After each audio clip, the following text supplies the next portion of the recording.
पै मागत चरण सेवा खंडित वास द्यावा पंढरीचा सदा संग हरिदासाचा प्रस्तुत प्राप्त प्रसंग निवडलेला अभंग विश्वमान्य विश्वभूषण विश्वाधिकार विश्वप्रिय संत शिरोमणी नामदेवराय यांचा मागणीकर प्रकरणातील प्राप्त प्रसंगी निवडलेला अभंग विठाला विठाला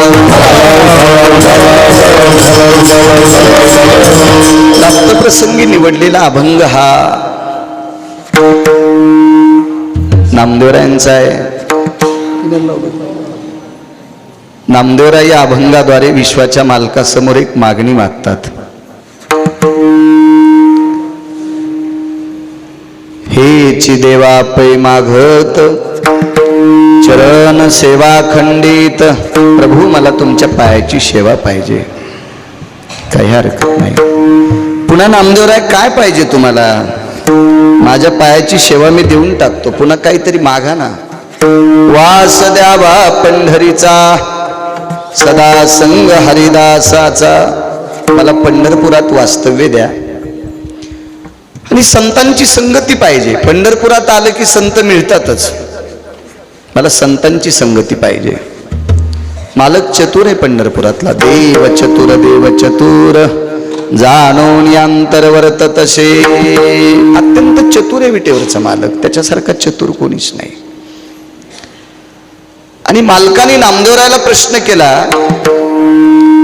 माझ्या पायाची सेवा देऊन टाकतो, पंढरपुरात वास्तव्य देतो, संतांची संगती देतो, पण शरीर मानवी पाहिजे. त्याअर्थी तुम्हाला कोण्या जातीत पाहिजे?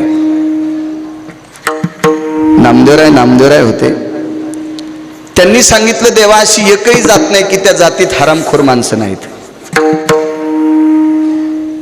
प्रकाशबा, प्रत्येक जातीत भडवी माणसं आहेत, प्रत्येक जातीत नालायक माणसं आहेत, प्रत्येक जातीत हरामखोर माणसं आहेत, प्रत्येक जातीत बुजदिल माणसं आहेत, प्रत्येक जातीत गुंड माणसं आहेत, प्रत्येक जातीत व्याभिचारी माणसं आहेत. अशी एकही जात नाही की त्या जातीत सगळी माणसं चांगली आहेत.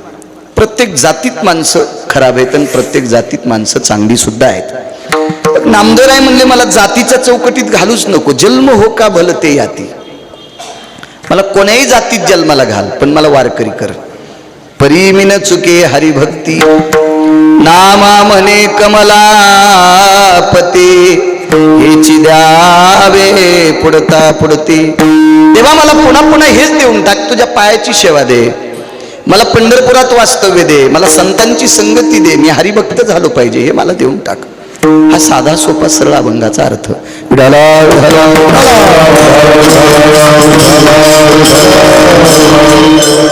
तुम्ही आशीर्वाद द्या, मी बोलण्याचा प्रयत्न करेल. नित्याप्रमाणे किती वर्ष आहे प्रकाश बुवा? 5वं वर्ष. गेली 5 वर्ष झालं नामाचा यज्ञ आणि अन्नदानाचा यज्ञ या पवित्र भूमीवर पंढरी क्षेत्रामध्ये. महाराज, त्रिभुवनात असं पवित्र तीर्थ नाही, त्रिभुवनात नाही. मी ग्रंथ पाहिले, पुराण पाहिले, सगळं काही पाहिलं, संत वाङ्मय पाहिलं. त्याला लक्षात आलं, आळंदीतले मालक, देहूतले मालक, पैठणचे मालक, त्या सगळ्या मालकांनी एकच नमूद केलं, विश्वातलं सर्वात मोठं तीर्थ कोणतं असेल तर ती पंढरी आहे. आणि अशा या पवित्र तीर्थामध्ये अन्नदान होतंय. आपल्या पंचक्रोशीतील, मराठवाड्यातील कोणी शेतीत असेल, कोणी नोकरी व्यवसायात असेल, कोणी व्यापार क्षेत्रात असेल, कोणी राजकीय क्षेत्रात असेल, कोणी वैद्यकीय क्षेत्रात असेल, कोणी आध्यात्मिक क्षेत्रात असेल, त्यानं त्याच्या कष्टानं कमवलेली संपत्ती 10-5 पात्र इथं उडवावे. या पवित्र पंढरपुरात आपल्या कष्टातलं अन्नदान व्हावं असा भाव लोकांचा आहे. पण सगळ्यांना इथे येऊन जर अन्नदान केलं तर कुठं करायचं, कुठं चुलांगण पेटवायचं, कोणाला खाऊ घालायचं, रस्त्यात कुठं बसायचं, शक्य नसतं. निमित्त प्रकाश महाराजांचं आहे. गेल्या 5 वर्षापूर्वी त्यांनी संकल्पना केली की आपण पवित्र पंढरी विटेवरच्या मालकाच्या दरबारात आपण भजन, कीर्तन या शब्दाचा अर्थ भजन आहे. लोक याला ज्ञानाच्या स्वरूपात वाटतात, कारण ज्ञानी नाहीत आपण सामान्य माणसं, आपण भजन करणारी माणसं आहोत. हरिपाठ असेल, सकाळचा काकडा असेल, दिवसभर एखादी कथा असेल भगवंताची, भजनाची ते सुद्धा. आणि ते भजन आणि काही दाती माणसं आहेत, अन्नदाती माणसं आहेत, आणि त्यांनी केलेला प्रसाद, ते अन्नदान या पवित्र परमेश्वराच्या दरबारामध्ये, विटीवरच्या मालकाच्या दरबारात ते अन्नदान तुम्ही करता. बराच तुम्ही 1 महिना 1.5 महिना बेजार होता आणि लोकांना परमार्थासाठी स्फूर्त करता. याच्यातलं कितीतरी टक्के पुण्य तुम्हाला सुद्धा प्राप्त होते. कारण एखादा माणूस अन्नदान करत असेल, त्याला ठिकाण लागेल, त्याला निमित्त लागेल, त्याला काहीतरी कारण लागेल. आणि या सप्ताहाच्या निमित्तानं, भजनाच्या निमित्तानं, नामस्मरणाच्या, नामचिंतनाच्या निमित्तानं सगळी माणसं तुम्ही एकत्रित केली. आपल्या मराठवाड्यातली बऱ्यापैकी लोक एकत्रित करून इथे नामाची साधना करून या पवित्र भूमीमध्ये अन्नदान करतात. जेवढी तेवढी अन्नदाते आहेत तेवढ्यांना मी नतमस्तक होतो, प्रणाम करतोय. का? कारण तुम्हाला पंढरपुरात अन्नदान करण्याची इच्छा झाली, भाव झाला, श्रद्धा झाली. कारण इथं 1 तांदळाचा शीत दान केल्याचं पुण्य आपल्या परिसरामध्ये कोटी माणसं जीव घातल्याचं पुण्य सुद्धा तितकं मिळणार नाही. इथे 1 शीत दिधल्या दान, एक तांदळाचा शीत जर कोणी एखाद्या वारकऱ्यानं खाल्ला तर त्याचं पुण्य मोजण्यासाठी ब्रह्मदेवाकडे सुद्धा तराजू नाहीये. आणि तुम्ही इथे अन्नदान करता. महाराजांचा योग आहे. आदरणीय हरिभक्तीपरायण प्रकाशजी महाराज शेलवाडीकर, त्यांचा मानस होता. मला वाटतं 1 सप्ताहात मी कीर्तन केलं, तर याही वर्षी त्यांचा मानस झाला कीर्तन करा. मी म्हणलं मी दर महिन्याला शुद्धवारीला पंढरपूरला असतो आणि मग त्या शुद्धवारीला मी पंढरपूरला असतो, तुम्ही ती एकादशी येईल असं मानस ठेवा.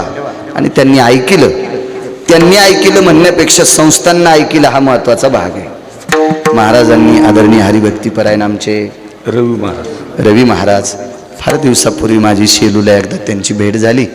नंतर इथं सप्ताहात आलो, तिथं भेट झाली. आणि एरवी पत्रिकेवर मी तुमचं बऱ्यापैकी नाव पाहतो, रवींद्र महाराज. गोडसं प्रभुत्व तुमचं वाणीवर आहे. तुम्हाला काय सलाईनच इथलं आहे. पंढरपुरातल्या मालकाची कृपा आहे तुमच्यावर. रवी महाराज, त्यांचे महाराज आदरणीय नागनाथ बाबा, ही कृपा झाली. आणि महाराजांना या शुद्धवारीसाठी त्यांनी अनुमती दिली आणि संस्थान आपल्याला मिळालं. महाराजांना महिन्याची वारी, शुद्ध एकादशी. एक लक्षात ठेवा, तुम्ही कधीही या, पंढरपूर लाभजन्य फायद्याचा आहे, पोषक आहे. पण तुम्ही ज्या वेळेला शुद्ध वारीला येताल का, त्यावेळेला 33 कोटी देवता कालपासून इथं हजर असतात. शुद्ध वारीला 33 कोटी यक्ष, किन्नर, गंधर्व, विद्याधर, लोकपाळ, दिग्पाळ, चारुहास, परमहंस, ह्या सर्व देवता असतात. लक्षात घ्या, महाराष्ट्रातली निष्ठावंत वारकरी, महाराज नाही बरं, महाराज येत नसतील वारीला, वारकरी येत असतील. आणि जेवढी निष्ठावंत वारकरी आहेत का, तेवढी वारकरी कालच्यापासून इथं मुक्कामाला आहेत. तुम्ही किती पुण्यवान आहात माहित आहेत का? त्या निष्ठावंत वारकऱ्यांनी पवित्र चंद्रभागेच्या तीर्थामध्ये स्नान केलं, त्यांनी नगर प्रदक्षिणा केली आणि त्या रस्त्यावर तुम्ही चाललात. त्यांच्या पायाची धूळ तुमच्या अंगावर उडालेली आहे. ते फार पवित्र वारकरी आहेत. मी त्याच्याकरता शुद्ध वारीला येत असतो. मी काही फारसा मोठा महाराज थोडाचे. पण या शुद्ध वारीला आल्याच्या नंतर निष्ठावंत वारकऱ्यांच्या पायाची धूळ गिरगावकर तुझ्या अंगावर पडेल, याच्याकरता मला केवढं जरी कीर्तन आलं तरी मी तिकडे घेत नाही. तेवढं जरी आलं, या शुद्ध वारीला आज 2 वर्षापासून मी इथे येतोय. ते माझं सुद्धा नशीब आहे. मला देव सुद्धा या वारीला येऊ देतोय, मी सुद्धा नशीब समजतोय. आणि महाराज, या शुद्ध वारीला तुम्ही सप्ताची परिसांगता ठेवली द्वादशीच्या दिवशी. आणि सगळ्या लोकांना या पर्वावर अन्नदान करण्याचा योग येतोय. तुम्हाला मी सुचवलं ते तुम्ही मान्य केलं आणि तुमचंही रवी महाराज नागनाथ बाबांनी मान्य केलं. म्हणून या पवित्र संस्थांच्या मालकांना सुद्धा मी प्रणाम करतोय. उपस्थित सर्व मराठवाड्यातून आलेली पंचक्रोशीतली सर्व श्रोते मंडळी, मला वाटते पार परळीपासनं तर पार तिकडचा कोपरा, लातूरपासून तर लगे आमच्या तिकडचा परभणी वगैरे, जालना, ही सगळी ह्या परिसरातली बीड आदी करून छोटी मोठी सगळी काही माणसं या ठिकाणी आलात. तुम्हा सर्वांना प्रणाम करतो. मृदंगाचार्य असतील, मस्तक माझा पायावरी या वारकरी संतांच्या सर्वांना प्रणाम करतो. पर्व काळावर ज्या ज्या गोष्टी करतो त्या का पोषक ठरत असतात. डॉक्टरकडे गेल्याच्या नंतर डॉक्टर आपल्याला औषधी लिहून देत असतो, त्याचं प्रमाण सांगतो. 5 ml घ्या, ही 1 गोळी घ्या, ही अर्धी घ्या, ही सकाळी जेवणाच्या अगोदर घ्या, मग जेवण झाल्यावर ह्या घ्या. जसं डॉक्टरनं सांगितल्याच्या नंतर ती औषधी घेतल्यावर आपल्याला आराम पडतो. का? कारण त्याला आजाराचं निदान कळतं. तसं ही जी पर्वणी आहे का शुद्ध वाऱ्या असतात, ही फार मोठी पर्वणी आहे. याच्यावर केलेली साधना, ही साधना मोजण्यासाठी ब्रह्मदेवाकडे तराजू सुद्धा नाही. विठाला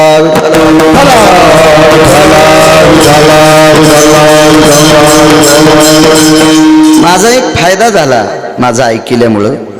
मी दर महिन्याच्या शुद्धवारीला येतो आणि शुद्धवारीला तुम्ही सप्ताह ठेवल्यामुळं मला हरिदिनीची ओरिजिनल सेवा, एरवी मी कीर्तनात सेवा म्हणत नाही रवी महाराज, प्राप्त प्रसंगी म्हणतो. कारण आपण त्याचं नारळ घेतो ना. तरी माझ्या सेवेत आज थोडीशी चूक झाली. यांनी मला हार घातले मोठमोठ्या. घेतलं आमचं पुण्य वाटून तुम्ही. विठाला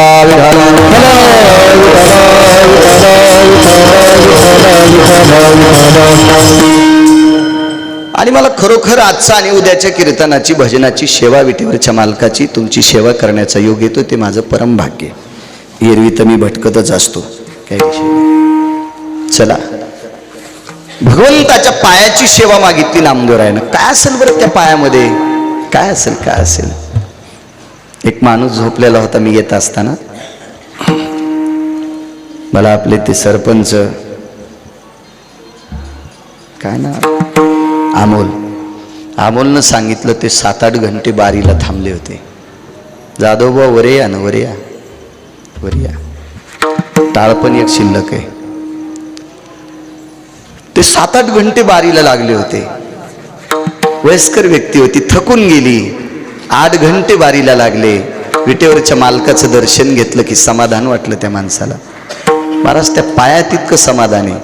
मोठ्या मालकांचा एक पुरावा आहे. या विश्वातली जेवढी सुख आहेत का, तेवढी त्याच्या पायावर आहेत. तुझे पाये सुख सर्व आहे. तुकोबराय सांगतात, देवा जेवढी सात्विक आणि सदाचारी पुण्यशील सुख आहेत का, तेवढी त्याच्या पायावर आहेत. त्याचं दर्शन घेतलं की ते सुख प्राप्त होतात. पण आता ती मानायची, तुमच्या अंतःकरणात समाधान किती आहे याच्यावर ती सुख कळत असतात. त्याच्या पायावरचं सुख कळण्यासाठी आपली डोळे सुद्धा तितके गोड लागतील, आपलं मन सुद्धा तितकं गोड लागेल. आपल्याकडे 14 जाती भुंग्याच्या सांगितल्या. भुंग्याच्या 14 जाती येतात.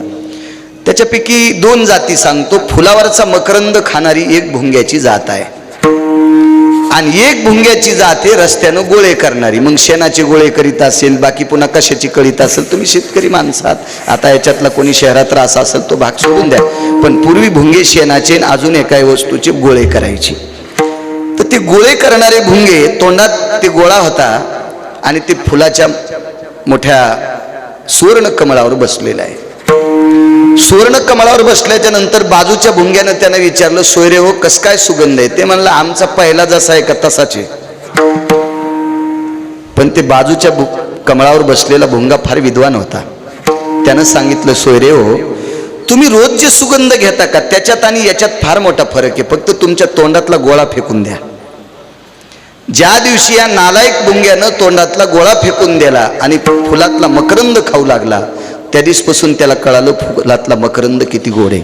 तसं विटेवरच्या मालकाच्या पायावरचं सुख बघण्यासाठी आपल्या अंतःकरणातला द्वेषाचा, मत्सराचा, विरोधाचा, अंतःकरणातला जो भाव आहे घाणेरडा, हा घाणेरडा भाव ज्या दिवशी तुम्ही बाजूला फेकून देताल, भाव नाही म्हणता येईल, तो विकार आहे. हा घाणेरडा विकार ज्या दिवशी तुम्ही फेकून देताल, त्या दिवशी त्याच्या पायावरचं सुख तुम्हाला प्राप्त होईल. विठाला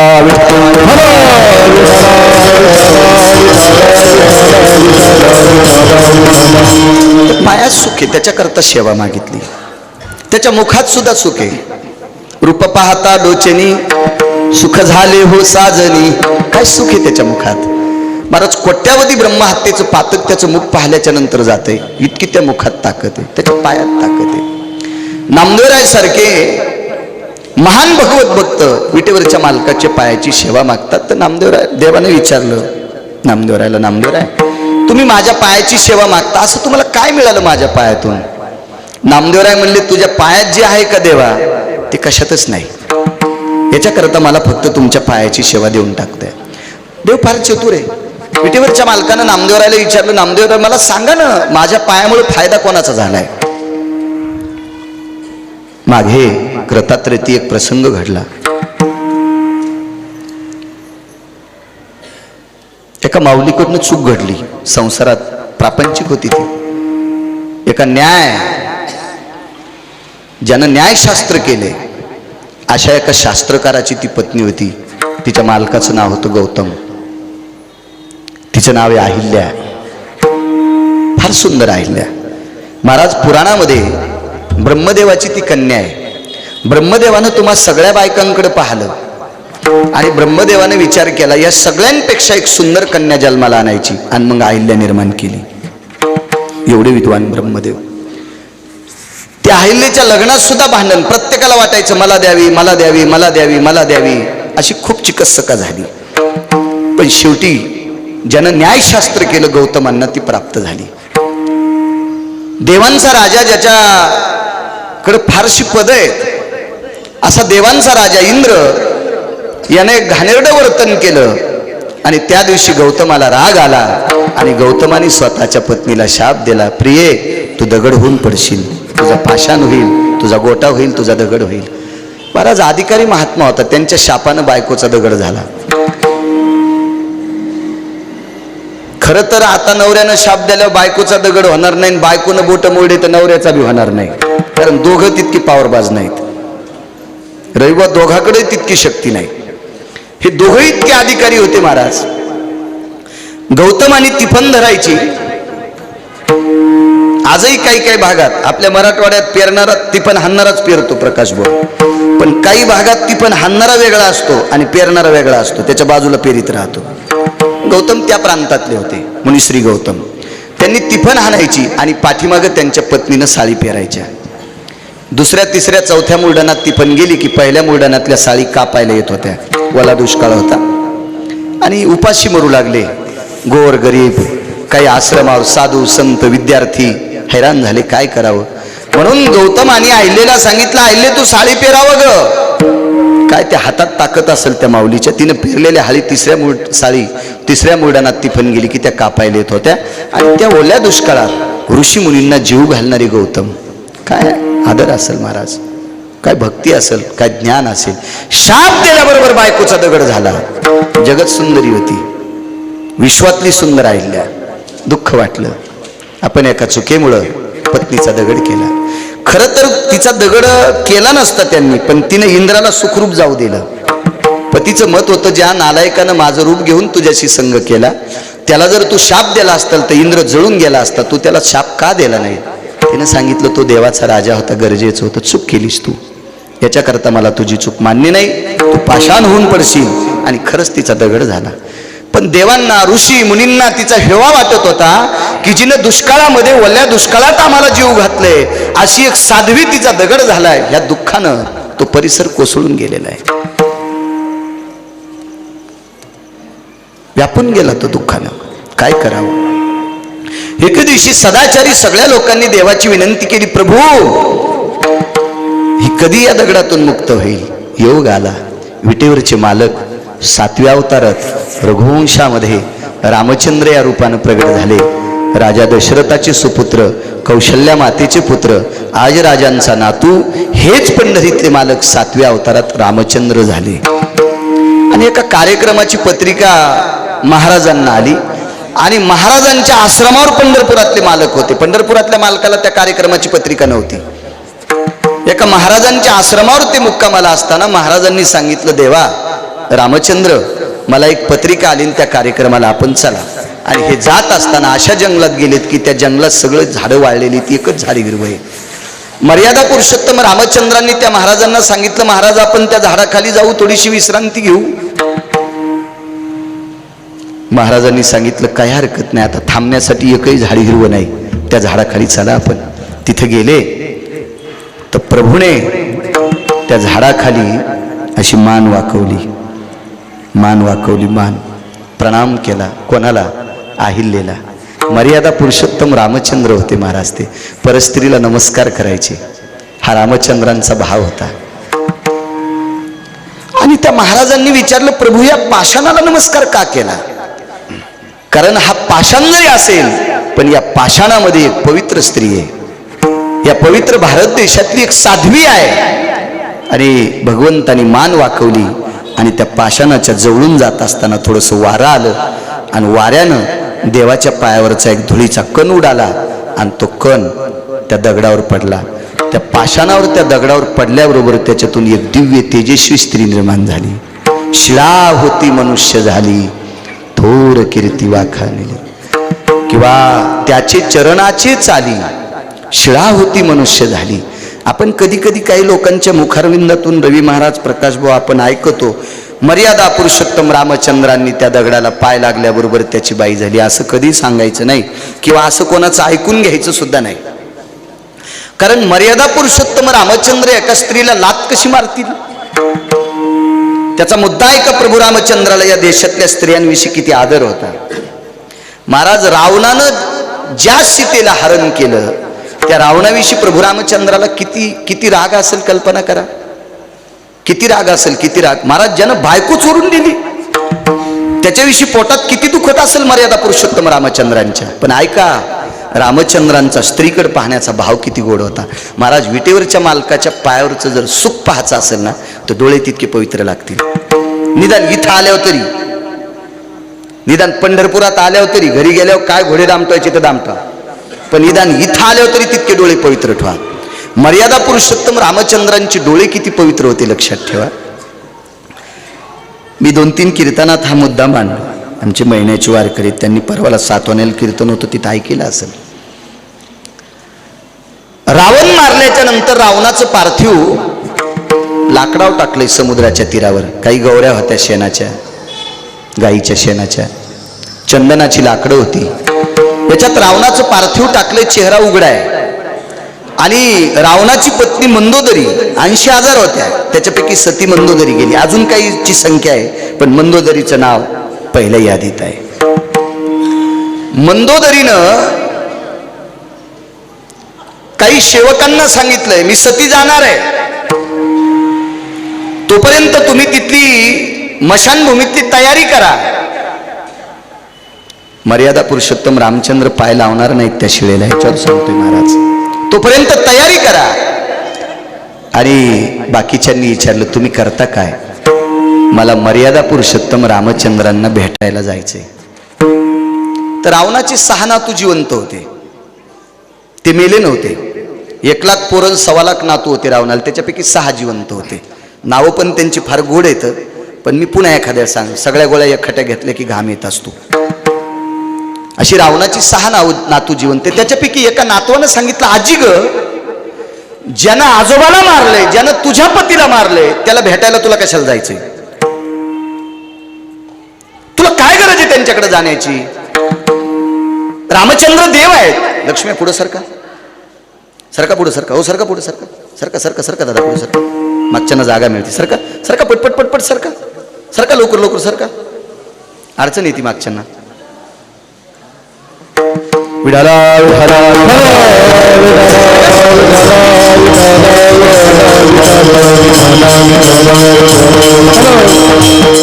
एका नाक्याला की काय गरज होती जायची तिथं? कशाला जायचंय? माझ्या आजोबाला मारलंय त्यानं. अरे का रे बोलला? तशी मंदोदरीने सांगितलं, राजा बाळा, ते रामचंद्र आहेत. जरी तुझ्या आजोबाला मारला असेल पण युद्धात प्रेम नसते. युद्धात प्रेम नसते. युद्धात कोणी एकेकाला मारतच असतोय. आणि जो जगेल त्याचा जय असतो, जो मरेल तो संपत असतोय. याच्याकरता तू आरकार बोलावा ही तुझी वाणीची श्रीमंती नाही. थोडा अधिकार नाही रामांना, रामचंद्रांना अरे तुला बोलायचं.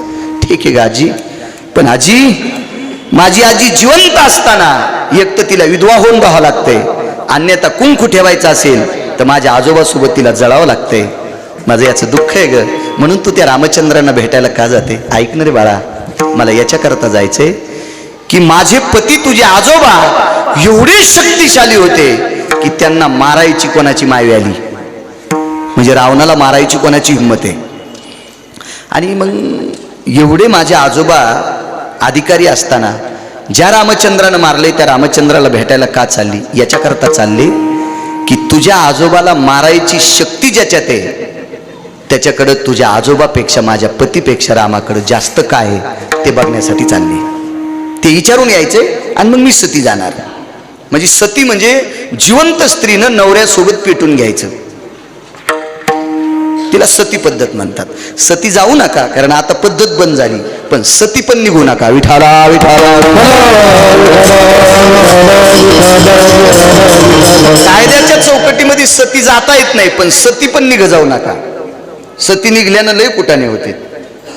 म्हणून तर आपल्याकडे माणसं म्हणतात काय सती निघला बापा. माणसालाही म्हणतात काय सती निघली बापा. अशी पद्धत पडली महाराज, ती प्रथाच पडली. मंदोदरी मर्यादा पुरुषोत्तम रामचंद्राला भेटायला याच्याकरता गेले की त्रिभुवनात माझा नवरा श्रीमंत आहे, माझा नवरा शक्तिशाली आहे, माझ्या नवऱ्याची पावर मोठी आहे, माझ्या नवऱ्यानं 33 कोटी देवता बंदिस्त टाकल्याता, एवढी मोठी अफाट शक्ती आहे, भगवान शिवजीला प्रसन्न करून घेतलं, सोन्याचं गाव प्राप्त केलं, एवढं काही आहे. आणि तरी पण असं रामचंद्राकडे माझ्या नवऱ्यापेक्षा काय शिल्लक आहे की जेणेकरून त्यांनी रावणाला मारलंय.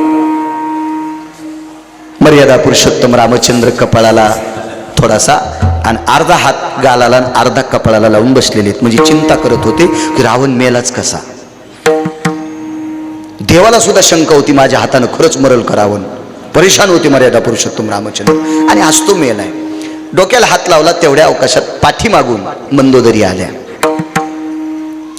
मला असं वाटतंय मर्यादा पुरुषोत्तम रामचंद्र ज्या दिशेने तोंड करून बसले असतील त्या दिशेने विरोधात सूर्य असावा. रविबुवा सूर्य विरोधात असावा, महाराज विरोधात असावा. आणि बसलेले आहेत. आणि रामचंद्राकडे येत असताना सूर्य मंदोदरीच्या पाठीमागा असावा आणि प्रभू रामचंद्राच्या पाठीमागा असावा. रामचंद्र बसलेत उजव्या मांडीच्या बाजूला. मंदोदरीच्या शरीराची सावली पडली. मर्यादा पुरुषोत्तम रामचंद्राच्या बाजूला सावली पडली मंदोदरीची. आता पदर होता डोक्यावर, कारण ती जी साडी होती का तिला, त्या साडीला दुकानातूनच पदर होता. त्या साडीला दुकानातच पदर होता. म्हणजे पदर कापलेला नव्हता. म्हणजे याचा अर्थ ती पदर घेत होती असं रामायण सांगते, मी नाही. डोकं भरून घेतलेला पदर होता. आणि ती पदर घेतलेल्या एका स्त्रीची सावली मर्यादा पुरुषोत्तम रामचंद्रांच्या उजव्या मांडीच्या बाजूला, मांडीव सुद्धा नाही, मांडीच्या थोडीशी बाजूला सावली पडली. आणि गालाचा आणि अर्धा कपाळाला असा हात होता, तो हात खाली केला आणि त्या सावलीकडे बघितलं. महाराज ते रामचंद्र आहे, तो देव आहे, जगाचा बाप आहे, तो मर्यादा पुरुषोत्तम आहे. महाराज रामचंद्रांना पुरुषोत्तम हे नाव का? पृथ्वीवर जेवढे पुरुष आहेत का प्रकाश बुवा, या सगळ्या पुरुषातला उत्तम पुरुष कोण असेल तर ते रामचंद्र आहेत. म्हणून पुरुषोत्तम नाव पडलं रामचंद्र. पुरुषोत्तम, सर्व पुरुषातला उत्तम पुरुष राम. काय आचरणाची शैली असेल. आणि मांडीच्या बाजूला वाघदादा सावली पडली. काय रामाचं वागणं असेल माझ्या मालकाचं. कपाळाचा आणि गालाचा हात खाली काढला आणि बसल्या बसल्या टाके मामा त्या सावलीला लोटांगण घातले. त्या सावलीच्या बाजूला नाक घासलं प्रभू रामचंद्राने. मंदोदरी निघून गेली. मंदोदरीनं जाता जाता असा प्रणाम केला. खाली हात होते वरी केले, प्रणाम केला. बांगड्या वाजल्याबरोबर मागं पाहिलं. माय आपण? हो म्हणे मी आले. काय काम होतं आई साहेब? काही नाही म्हणले, जे काम घेऊन आलते का ते काम झालं, माझं काम झालं. बुवा ते रामचंद्र होते. ज्यानं बायको चोरून नेली त्याच्या बायकोला आई म्हणले. हे आई ग, हे आई, हे आई, काय काम घेऊन आलती सांग ना मला. प्रभू मला एकच विचारायचं होतं, एक काम होतं माझ्या मनात की माझ्या नवऱ्यापेक्षा तुमच्याकडे असं काय आगाव आहे जास्त आहे की जेणेकरून तुम्ही विजयी झालात आणि माझ्या नवऱ्याला मारलं. मग मला तर विचारलं नाही, काही विचारायची गरज नाही, मला कळालं म्हणे मला विचारायचं. मग काय माझ्याकडे शिल्लक? एकच तुमच्याकडे जास्त आहे, तुम्ही परस्त्रीचे सावली जरी पडली तरी नमस्कार करतात. परस्त्रीची सावली जरी दिसली तरी तुम्ही नमस्कार करतात. तर स्त्री दिसल्यावर किती आदर करतात. आणि हे माझ्या नवऱ्यापेक्षा तुमच्याकडे शिल्लक आहे. महाराज परस्त्रीला जगदंबा आणि देवी मानणारा जगाचा बाप आहे, म्हणून रावण संपला. रविवा किती आदर असेल मला सांगा वाघ महाराज. ज्याच्या अंतकरणात परस्त्रीच्या सावलीसाठी इतका आदर आहे तो त्या शिळेला पाय मारील का बुवा? कसा मारील पाय महाराज? पाय कसा मारील तो? आपण कधी कधी ऐकतो प्रभू रामचंद्र चालता चालता थकले बर का, आणि थकून त्या झाडाखाली एक दगड होता आणि त्या दगडावर बसले बर का, आणि मग दगड त्या आपट्यानं उडाला, प्रभू रामचंद्र खाली पडेन, दगडाची बाई झाली, असं वाचून सांगा जा. येड्यावानी सांगा जाऊ नको असं काही. महाराज परस्त्रीच्या छायेला प्रणाम करणारा माणूस जिचा पाषाण झालाय त्याच्यावर बसेल कसा? कसं बसेल कसा? त्याचे चरणाचे चाली चालता चालता पायावरचा रजकण उडाला आणि त्या धुळीनं जगत सुंदरी अहिल्या म्हणण्यापेक्षा विश्वातल्या साधू लोकांना जीव घालणारी अहिल्या पूर्ववत दगडापासून आली. आणि महाराज न्यायशास्त्र न्याय आपल्याकडे 10 शास्त्र न्याय सांगितले. त्याच्यापैकी एक न्याय म्हणजे हस्ती कविटन्य न्याय. तुम्ही न्याय एखादं चांगले पुस्तक वाचत जा. तुमच्याकडे मोबाईल येत ना मोठाले, त्याच्यावर सुद्धा तुम्हाला चांगले न्याय ऐकायला भेटते. हस्ती कविटन्य नाही. हत्ती नावाचा एक प्राणी आपल्याकडं, त्या हत्तीनं कवट खायचं. हत्ती कधीच कवट फोडून खात नसतो. कोणता हत्ती माहिती? हत्तीच्या ठराविक जाती येतात. त्याच्यापैकी एक हत्तीची जात कवट कधीच फोडून खात नाही. ती कवट गिळून घेते आणि जशाला तसं कवट शेणावाट खाली पडते. पण कवट फोडणं प्रकाश बुवा मधात काही राहत नाही आणि कवट फुटत नाही बुवा. कवटाला छिद्रही पडत नाही.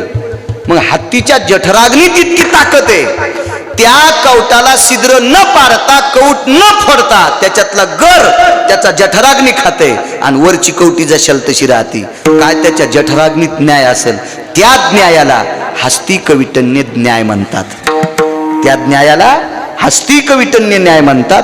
काय न्याय? आणि या शास्त्राचा निर्माता मुनिश्री गौतम महाराज जगत सुंदरी पत्नी प्राप्त झाली. पण बाहेरच्या भाकरी खायची वेळ आली. पण एके दिवशी पंढरपुरातल्या मालकाच्या पायावरच्या रजकणाची कृपा झाली. त्याच्या पायावर पडलेल्या मातीच्या कणाची कृपा झाली. शिळा होती मनुष्य झाली आणि पुन्हा स्त्री झाली. आणि या देशातल्या न्यायशास्त्रीचा संसार पुनश्च सुरळीत झाला. कोणाच्या पायाची ताकद आहे? या मालकाच्या. नामदेवराय सांगतात, देवा तुमच्या पायावर पडलेल्या रजकणामध्ये एका न्यायदेवतेच्या पत्नीचा पुनर्जीवन झालं आणि त्यांचा संसार सुरळीत होऊन साधू मुनींना अन्नदान करणारी माऊली पुन्हा चेतन होते. हे तुमच्या पायावर पडलेल्या मातीच्या कणात इतकी ताकद आहे. तर तुमच्या पायात किती ताकद असेल याच्याकरता मला काहीच नको. चरण सेवा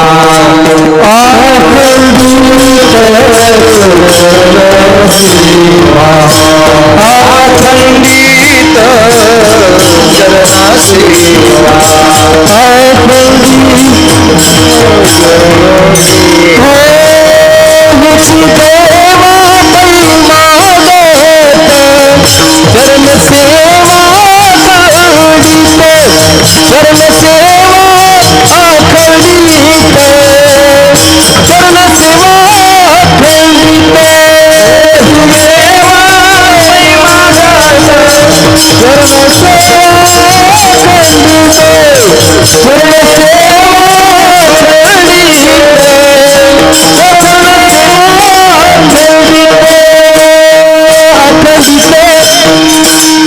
हा पंढरपुरातल्या मालकाच्या पायाचा प्रताप आहे. पायाचा द्वापार युगातला एक प्रसंग बुवा. 8 लोक एकत्रित आले आणि 8 लोकांनी एका युद्धाचं थोडस अनुमान काढलं. या युद्धामध्ये कोण जिंकेल, कोण जिंकल, जय कोणाचा होईल या युद्धामध्ये. तर काही लोकांचं असं मत होतं की पांडवांच्या बाजूनं कृष्ण परमात्मा आहेत म्हणून पांडवांचा जय होईल. वाक्य गोड आहे, खोटं नाही, वाक्य गोड आहे प्रकाश बुवा. पण ज्ञाती लोकांचं असं मत होतं की कौरवाकडं 11 अक्षोणी सैन्य. महाराज इतक्या सैन्यानं नाही बरं का बुवा. त्याचं कारण होतं कौरवाकडे भीष्माचार्य होते, द्रोणाचार्य होते, कृपाचार्य होते, काय अधिक कर्ण होता. महाराज भीष्माचार्य म्हणजे जगातला पांढऱ्या कपड्यातला ब्रह्मचारी 1 नंबरचा आणि भगव्या कपड्यातला संन्यासी मारुतीराय 1 नंबरचा. मग नंतर खूपसे संन्यासी झाले, पण 1 नंबरचा पांढऱ्या कपड्यातले मुनिश्री भीष्माचार्य पितामह आणि भगव्या कपड्यातले मारुतीराय काही लोकांचा तर्क असतो, कशाच्या आधारावर बाळू महाराज बोलतेत, आम्हाला तर कुठं सापडलं नाही, असं कसं काय सांगतेत, मारुती रायाला पहिला नंबर कसं काय. त्याचा सोपा पुरावा आहे. पुराणातले तर कितीतरी श्लोक सापडतील, पण सोपं, अडचणीत हात घालायचाच नाही, इचू निघत असते. ज्याचे इंद्रिय ज्याच्या माईनं सुद्धा पाहिले नाही, जन्म झाल्याच्या नंतर ज्याचे इंद्रिय ज्याची आई पाहू शकत नाही, ते मारुती राय. नैष्टिक ब्रह्मचर्याचे कासोटी, नैष्टिक ब्रह्मचर्याची लंगोटी आईच्या पोटातच होती. बाहेर आल्यावर नंतर कळालं पोरग आहे का पोरगी, बोलण्याहून लक्षणाहून कळालं मुलगा आहे, इंद्रिय पाहिलेच नाही. महाराज प्रत्यक्ष अंजनी माता ज्याचं शरीर बघू शकत नाही, तो किती मोठा संन्यासी. आणि भीष्माचार्यांच्या बाबतीत जर विचार केला तर किती टोकाचे ब्रह्मचारी होते सांगू तुम्हाला. 22.5 वर्षाचा तरुण आणि 22.5 वर्षाच्या मुलानं 70-80 वर्षाच्या बापाला लग्न करण्याची इच्छा झाली. 70-80 वर्षाचा बाप आणि तारुण्य संपन्न मुलगा. त्या मुलानं त्या बापानं विचार केला मला लग्न करायचंय. वेगळाच सांगतो एका मुद्द्यामध्ये, पण कोणीच पोरगी देईन. कसं देईल? 80-90 वर्षाच्या म्हाताऱ्याला कोणी पोरगी देत असतं का? कसं शक्य, कसं शक्य?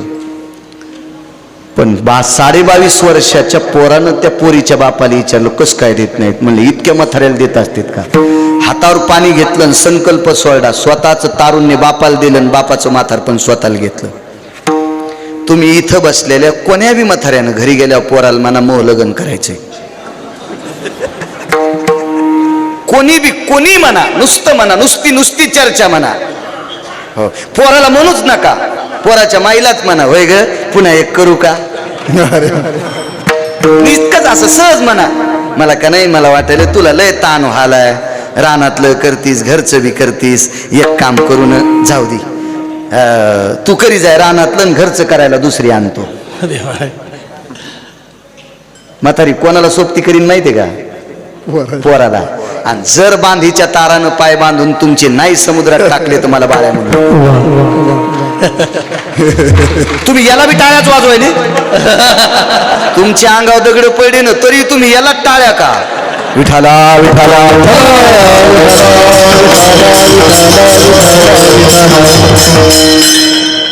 लग्न तर होणार नाही, खोटं आहे का? होणार नाही.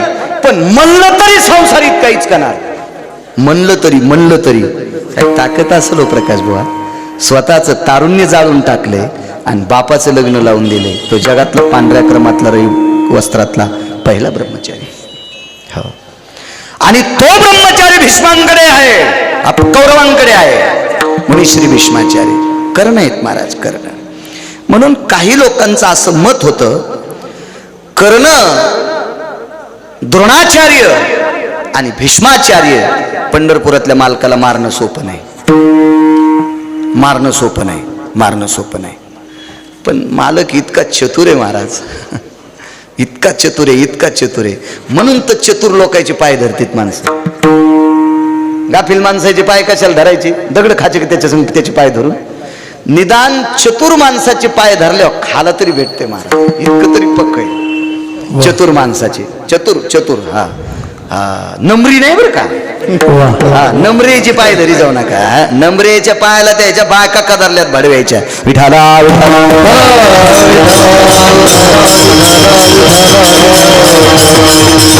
चतुर माणसाचे पाय धरले की काम होतं महाराज, काम होतं. तर जगातले सगळे चतुर कोणी जन्माला आणले? त्यानं. ते किती चतुर असेल? एक जण म्हणला जिल्ह्यात माझ्यासारखा चतुर कोण नाही. मग सोमळ्या, तू जिल्ह्यात जर 1 नंबरचा चतुर आहे तर तुला जन्मानं घालणारा किती चतुर असेल कल्पना करा. एक जण म्हणला पठ्ठ्यासारखा गुंडच कोणी नाही. मग तू यासारखा गुंड कोण नाही, तर तू यासारख्या गुंडाला जन्माला आणणारा तो किती नंबरचा गुंड असेल? रावण 1 नंबरचा गुंड होता. तर रावणाला दुपारी 2 वाजून ज्यानं आपटो हाणले तो किती नंबरचा गुंड असेल? महाराज, याच्यासारखा गुंड जगात कोणी नाही. या मालकासारखा चतुर जगात कोणी नाही, आणि या मालकासारखा उदारही जगात कोणी नाही. आपल्या गुंडागिऱ्या घरीच दाबी जा, या गुंडाच्या नादीत लागू नका. तुम्हाला नादीत लागायचं असेल तर फक्त त्याच्या पायावर डोकं ठेवा. त्याचे पायी घाला मिठी मोलने घे जग जेती, भावा एकासाठी खांदावा हे आपुल्या, त्याच्या रे पायी घाला मिठी. श्रद्धेनं त्याच्या पायावर डोकं ठेवा. काय मागत नाही ते, मोलने घे जग जेती. ते पैसे सुद्धा मागत नाही, कारण पैशाची मालकीन त्याच्या डाव्या हाताला आहे. वामांगी रखुमाई दिश दिव्य शोभा. पैसे सुद्धा मागत नाही ते, श्रद्धेनं. इतकी त्याच्या पायात ताकद आहे. चला सगळ्यांनी विचार केला, करायचंय कसं आता.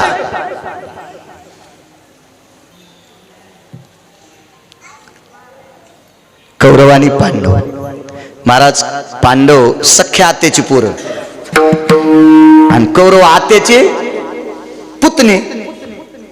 पांडव कोणाची पोरं? आत्याची पोरं. आणि कौरव आत्याची पुतणे. नातं शेवटी असं काही फारसं लांबचं नातं नव्हतं ना ते. मग मारायचे कसे मारायचे कसे? तर महाराज पंढरपुरातला मालक इतका चतुर आहे, ते पाया पसलेला मारित नाही. शरणांगता वज्र पंजरू. शरण आला त्याच्या डोक्यावर असं कवच ठेवतंय की जगातली कुठलीच शक्ती ते कवच फोडू शकत नाही. का पांडवांना राज्य दिलं त्यानं? एक सोपा मुद्दा.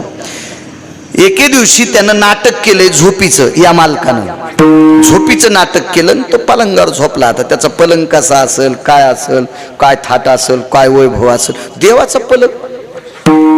तर पलंगावर झोपलेला आहे. आणि इकडे विदुर काकाच्या अंतकरणात भावना जागी केली. विदुर काका धृतराष्ट्राकडे गेले. धृतराष्ट्राला सांगितलं, राजा असं बरं नाही, तुमचा मुलगा चुकीचं वागतोय. मोठी भाऊजाई आई समान असते आणि आई समान भाऊजाईला तुमच्या मोठ्या पोरानं मांडीवर घेतलंय, हे बरं नाही बरं का.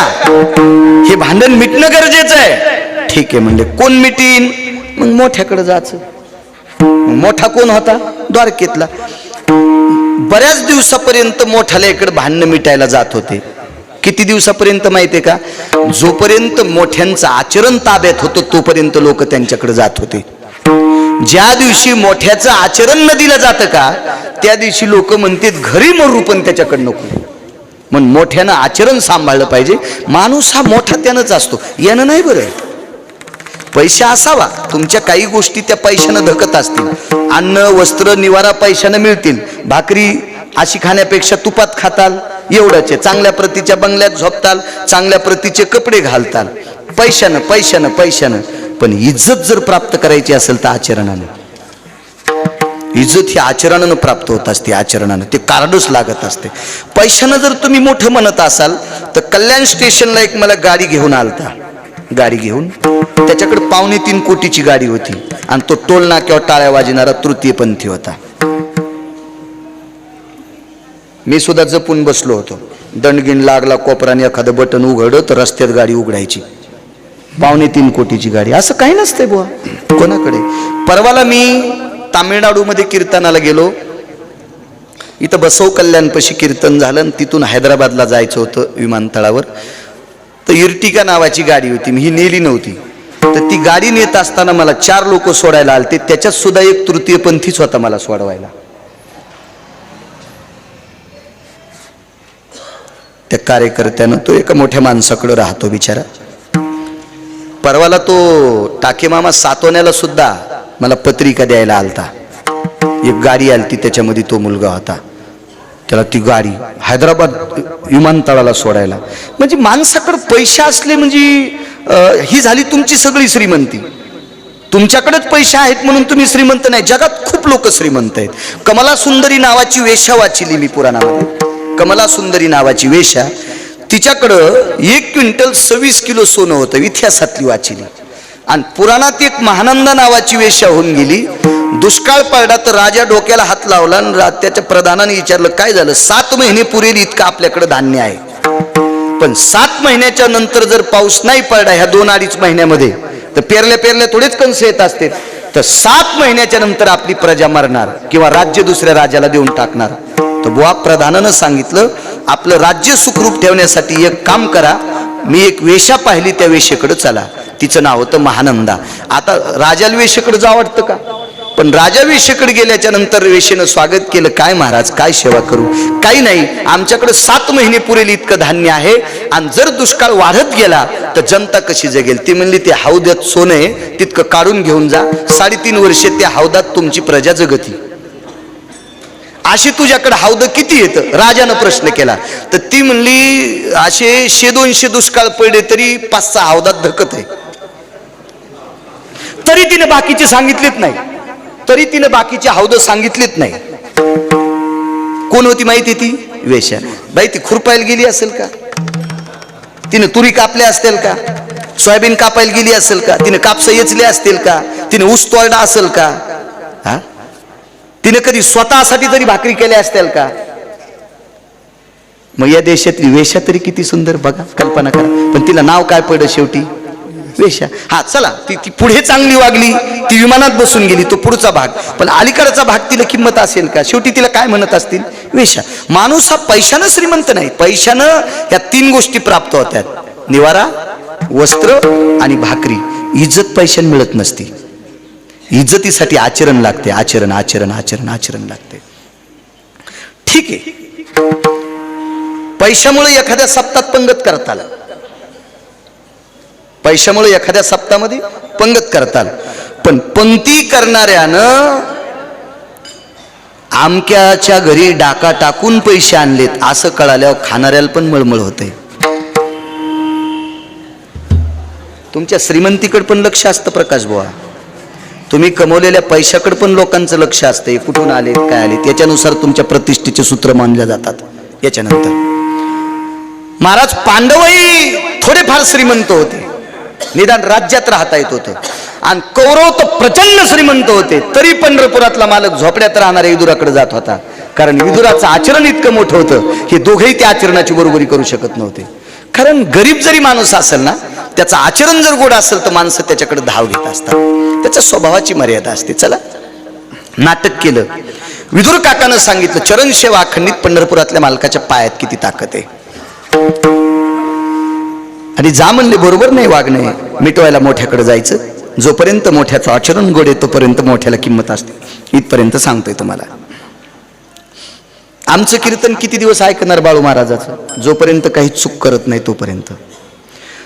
नियतीला आवडणार नाही अशी चूक ज्या दिवशी बाळू महाराजाकडे घडेल त्या दिवशी कुठलाही सात्विक माणूस कीर्तन ऐकणार नाही. नालायक तो कोणाला डोक्यावर घेतात घडे, त्याचा काही विषय नाही. या राज्यामध्ये 2% हरामखोराकडे असे चुकीचे पैसे आलेत, म्हणून त्या भडव्यांनी आचरण भ्रष्ट लोक सुद्धा डोक्यावर घेतले. विठाला विठाला.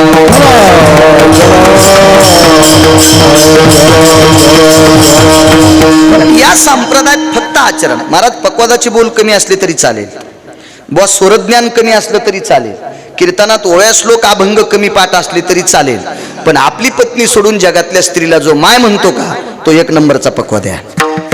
आपली स्वतःची बायको सोडून जगातल्या परस्त्रीला जो आई म्हणतो का तो 1 नंबरचा भजन्या.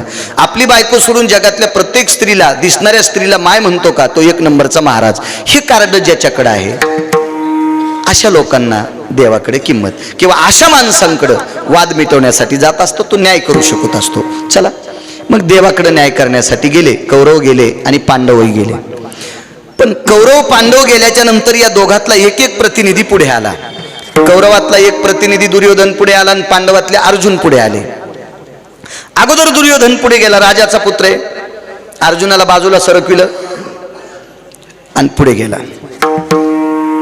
पुढे गेल्याच्या नंतर देव झोपलेले तर दुर्योधनाला वाटलं पायाकून जागा भरपूर आहे, आपण पलंगावर बसावा. पण बसता बसता दुर्योधन पुन्हा उठला आणि उठल्याच्या नंतर दुर्योधन देवाच्या उशाला बसला. आता त्याला पांघरुणातून दिसत नाही का? त्याला डोळ्याची गरज आहे. जळीस्थळी काष्टी पाशानी, किंवा विठ्ठल जळीस्थळी भरला, रिता ठाव नाही उरला, आजम्या दृष्टीने पाहिला विठ्ठलची विठ्ठल. त्याला सगळं सर्वत्र डोळे आहेत ना महाराज. त्याला काय तोंड मुख पाय याचा काही विचार, सर्वत्र तो आहे. कणाकणात त्याचं व्यापकत्व आहे. त्याला उशाला बसला काय, पाय त्याला बसला काय, डोळ्यात बसला काय, डोक्यात बसला काय, त्याचा काही विषयच नाही. पाहिलं. काही वेळानं अर्जुन आले आणि काहीही विचार न करता अंगावर पांघरण घेतलेल्या देवाचे पाय उघडे जरी नसतील तरी पण डोकं वाकून प्रणाम केला. आणि मी सुद्धा एका कीर्तनात भागवतात बोलून गेलो की अर्जुन देवाच्या पलंगावर पायथ्याला बसले. पलंगावर, पण वाक्य चुकीचं आहे. अर्जुन पायथ्यालाच बसले पण पलंगावर पण बसले नाही, पलंगाच्या खाली बसले. पलंगाच्या भगवंताच्या खाली बसले पण पायथ्याला बसले. आता कालांतराने प्रभू उठल्याच्या नंतर आल्याबरोबर आता हे दोघेही पाहुणे येत. एक तर सख्या आत्याचं पोरग आहे आणि एक आत्याच्या जावाचं पोरग आहे. नमस्कार राम राम दोघायला घालायला पाहिजे होता, पण पंढरपुरातल्या मालकानं पहिला नमस्कार अर्जुनाला. दुर्योधनाला राग आला. देवा मी अगोदर आलतो, डोळ्याच्या जवळ बसलो होतो, अर्जुन उशिरा आले, त्यांना तुम्ही अगोदर नमस्कार का केला? न्याय काय सांगतं माहिती का? देवानं सांगितलं दुर्योधन महाराज राजकुमार तुम्ही झोपी जा बरं, आम्ही तुमच्या एक जण उशाला बसतो आणि एक पायथ्याला बसतो. झोपीतून उठलेल्या माणसाला उशाचा दिसतो का पायथ्याचा? दुर्योधन म्हणले खरे वा, काय तुमचं काय चुकलं नाही, या म्हणले तुम्ही. तिथं श्रुती नावाची पत्रकार उभी होती, जगातली पहिली पत्रकार श्रुती. आणि श्रुती नावाच्या पत्रकाराने देवाला विचारलं, देवा आता यांचं युद्ध पर्वापासून सुरू होणार आहे, याच्यातला जय कोणाचा? म्हणले अर्जुनाचा. श्रुतीने विचारलं, देवा कसं बोलता? त्या पक्षात भीष्म येतं, त्या पक्षात कर्ण आहे, त्या पक्षात द्रोणाचार्य ज्याने यमाच्या थुत्रीत आणली ते द्रोणाचार्य, त्या पक्षात भीष्माचार्य यमाला उभं केलं. देखुनी दक्षिणायन अति घोर भीष्मे ऐकताची उत्तर काळाशी सारोनिया दुरण स्वशरीर रक्षिले. काय ताकद महाराज, एवढा प्रतापी व्यक्ती, एवढा मोठा कर्ण, आणि तुम्ही सरळ सांगता अर्जुनाचा जय. कशाच्या आधारावर? पांडव राजा होण्याच्या अधिकाराचे आहेत. का? कारण त्यांना पाय कळतात, पाय कळतात म्हणजे त्यांना नम्रता कळती, लीनता कळती. पायापाशी बसलेल्या पांडवांसाठी यानं याचे सगळे पोरं मारले. पंढरपुरातल्या मालकानं सगळी पोरं 56 कोटी यादव होती. वज्र नावाचा नातू सुदामदेवाच्या प्रसादानं वाचला, त्याच्यानंतर एक सुद्धा जित्त राहिलं नाही, सगळे मेले एकमेकाच्या डोक्यात काठ्या घालून. द्वारकेचा राणा पांडवा घरी केला की काय गरज होती जायची तिथं? कशाला जायचंय? माझ्या आजोबाला मारलंय त्यानं. अरे का रे बोलला? तशी मंदोदरीने सांगितलं, राजा बाळा ते रामचंद्र आहेत, जरी तुझ्या आजोबाला मारला असेल पण युद्धात प्रेम नसते, युद्धात प्रेम नसते. युद्धात कोणी एकेकाला मारतच असतोय, आणि जो जगेल त्याचा जय असतो, जो मरेल तो संपत असतोय. याच्याकरता तू आरकार बोलावा ही तुझी वाणीची श्रीमंती नाही, थोडा अधिकार नाही रामांना रामचंद्रांना अरे तुला बोलायचं. ठीक आहे आजी, पण आजी माझी आजी जिवंत असताना एक तर तिला विधवा होऊन राहावं लागते, अन्यथा कुंकू ठेवायचं असेल तर माझ्या आजोबासोबत तिला जळावं लागते. माझं याचं दुःख आहे ग, म्हणून तू त्या रामचंद्रांना भेटायला का जाते? ऐक ना रे बाळा, मला याच्याकरता जायचंय की माझे पती तुझे आजोबा एवढे शक्तिशाली होते की त्यांना मारायची कोणाची माय आली, म्हणजे रावणाला मारायची कोणाची हिंमत आहे. आणि मग एवढे माझे आजोबा अधिकारी असताना ज्या रामचंद्रानं मारले त्या रामचंद्राला भेटायला का चालली? याच्याकरता चालली की तुझ्या आजोबाला मारायची शक्ती ज्याच्यात आहे त्याच्याकडं तुझ्या आजोबापेक्षा माझ्या पतीपेक्षा रामाकडं जास्त काय आहे ते बघण्यासाठी चालली. ते विचारून यायचे आणि मग मी सती जाणार. म्हणजे सती म्हणजे जिवंत स्त्रीनं नवऱ्यासोबत पेटून घ्यायचं, तिला सती पद्धत म्हणतात. सती जाऊ नका कारण आता पद्धत बंद झाली, पण सती पण निघू नका. विठाला विठाला. कायद्याच्या चौकटीमध्ये सती जाता येत नाही, पण सती पण निघ जाऊ नका. सती निघल्यानं लय कुटाने होते, म्हणून तर आपल्याकडे माणसं म्हणतात काय सती निघला बापा, माणसालाही म्हणतात काय सती निघली बापा. अशी पद्धत पडली महाराज, ती प्रथाच पडली.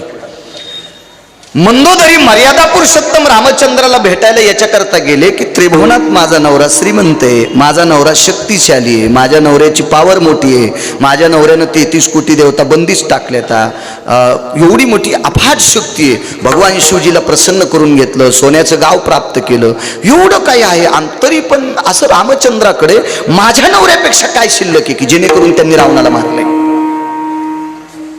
मर्यादा पुरुषोत्तम रामचंद्र कपाळाला थोडासा आणि अर्धा हात गालाला आणि अर्धा कपाळाला लावून बसलेले आहेत. म्हणजे चिंता करत होते की रावण मेलाच कसा.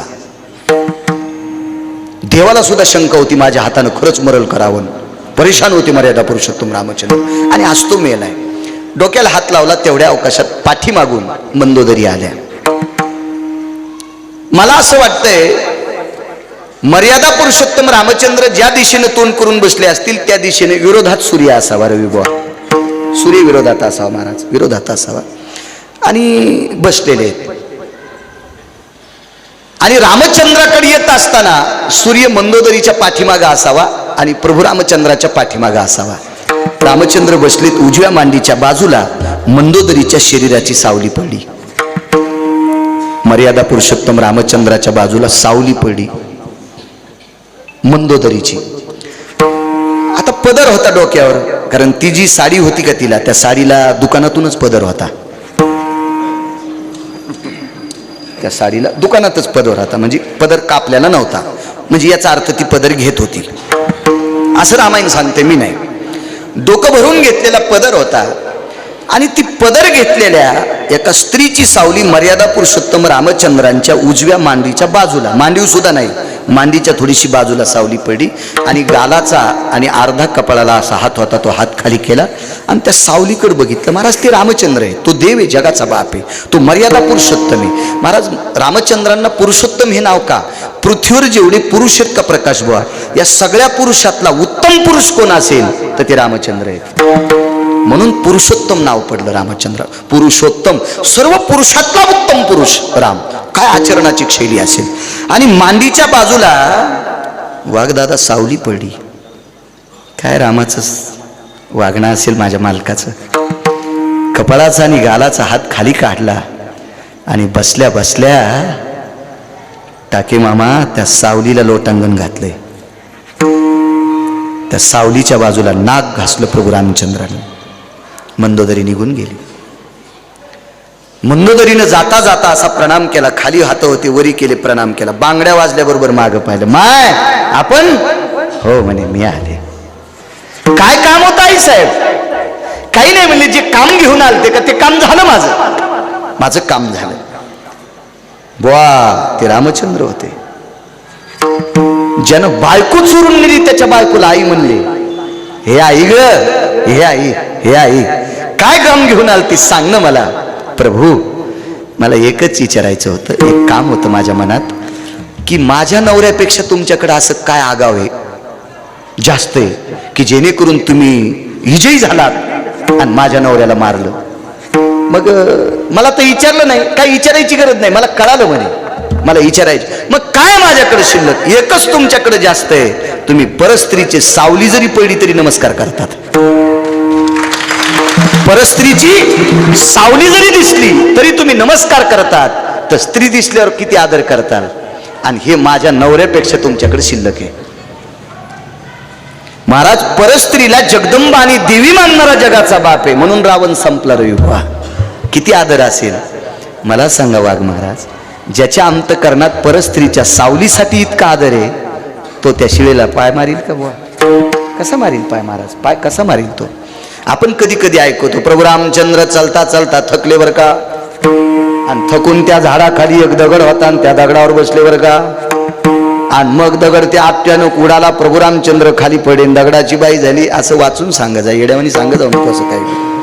महाराज परस्त्रीच्या छायेला प्रणाम करणारा माणूस जिचा पाषाण झालाय त्याच्यावर बसेल कसा? कसं बसेल कसा? त्याचे चरणाचे चाली चलता चलता पायावरचा रजकण उडाला आणि त्या धुळीनं जगत सुंदरी अहिल्या म्हणण्यापेक्षा विश्वातल्या साधू लोकांना जीव घालणारी अहिल्या पूर्ववत दगडापासून आली. आणि महाराज न्यायशास्त्र न्याय आपल्याकडे 10 शास्त्र न्याय सांगितले. त्याच्यापैकी एक न्याय म्हणजे हस्ती कविटन्य न्याय. तुम्ही न्याय एखादं चांगले पुस्तक वाचत जा. तुमच्याकडे मोबाईल येत ना मोठाले, त्याच्यावर सुद्धा तुम्हाला चांगले न्याय ऐकायला भेटते. हस्ती कविटन्य न्याय. हत्ती नावाचा एक प्राणी आपल्याकडं, त्या हत्तीनं कवट खायचं. हत्ती कधीच कवट फोडून खात नसतो. कोणता हत्ती माहिती? हत्तीच्या ठराविक जाती येतात. त्याच्यापैकी एक हत्तीची जात कवट कधीच फोडून खात नाही, ती कवट गिळून घेते. आणि जशाला तसं कवट शेणा वाट खाली पडतंय, पण कवट फोडणं प्रकाश बुवा मधात काही राहत नाही आणि कवट फुटत नाही बुवा, कवटाला छिद्रही पडत नाही. मग हत्तीच्या जठराग्नीत इतकी ताकद आहे, त्या कवटाला छिद्र न पाडता कवट न फोडता त्याच्यातला गर त्याचा जठराग्नी खाते आणि वरची कवटी जशाल तशी राहते. काय त्याच्या जठराग्नीत न्याय असेल, त्या न्यायाला हस्तिकविटन्य न्याय म्हणतात. त्या न्यायाला हस्तिकविटन्य न्याय म्हणतात. काय न्याय? आणि या शास्त्राचा निर्माता मुनिश्री गौतम महाराज जगत सुंदरी पत्नी प्राप्त झाली, पण बाहेरच्या भाकरी खायची वेळ आली, बाहेरची भाकरी खायची वेळ आली. पण एके दिवशी पंढरपुरातल्या मालकाच्या पायावरच्या रजकणाची कृपा झाली, त्याच्या पायावर पडलेल्या मातीच्या कणाची कृपा झाली. शिळा होती मनुष्य झाली आणि पुन्हा स्त्री झाली. आणि या देशातल्या न्यायशास्त्रीचा संसार पुनश्च सुरळीत झाला. कोणाच्या पायाची ताकद आहे? या मालकाच्या. नामदेवराय सांगतात, देवा तुमच्या पायावर पडलेल्या रजकणामध्ये एका न्यायदेवतेच्या पत्नीचा पुनर्जीवन झालं आणि त्यांचा संसार सुरळीत होऊन साधू मुनींना अन्नदान करणारी माऊली पुन्हा चेतन होते. हे तुमच्या पायावर पडलेल्या मातीच्या कणात इतकी ताकद आहे, तर तुमच्या पायात किती ताकद असेल याच्याकरता मला काहीच नको. चरण सेवा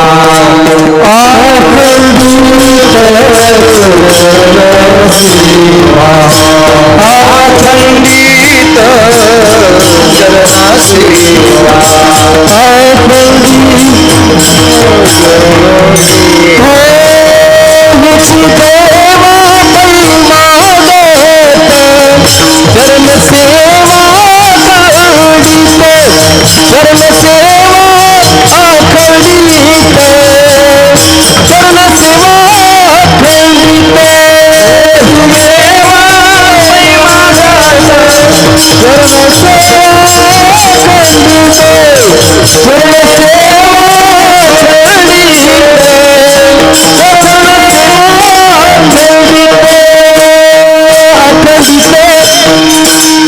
हा पंढरपुरातल्या मालकाच्या पायाचा प्रताप आहे.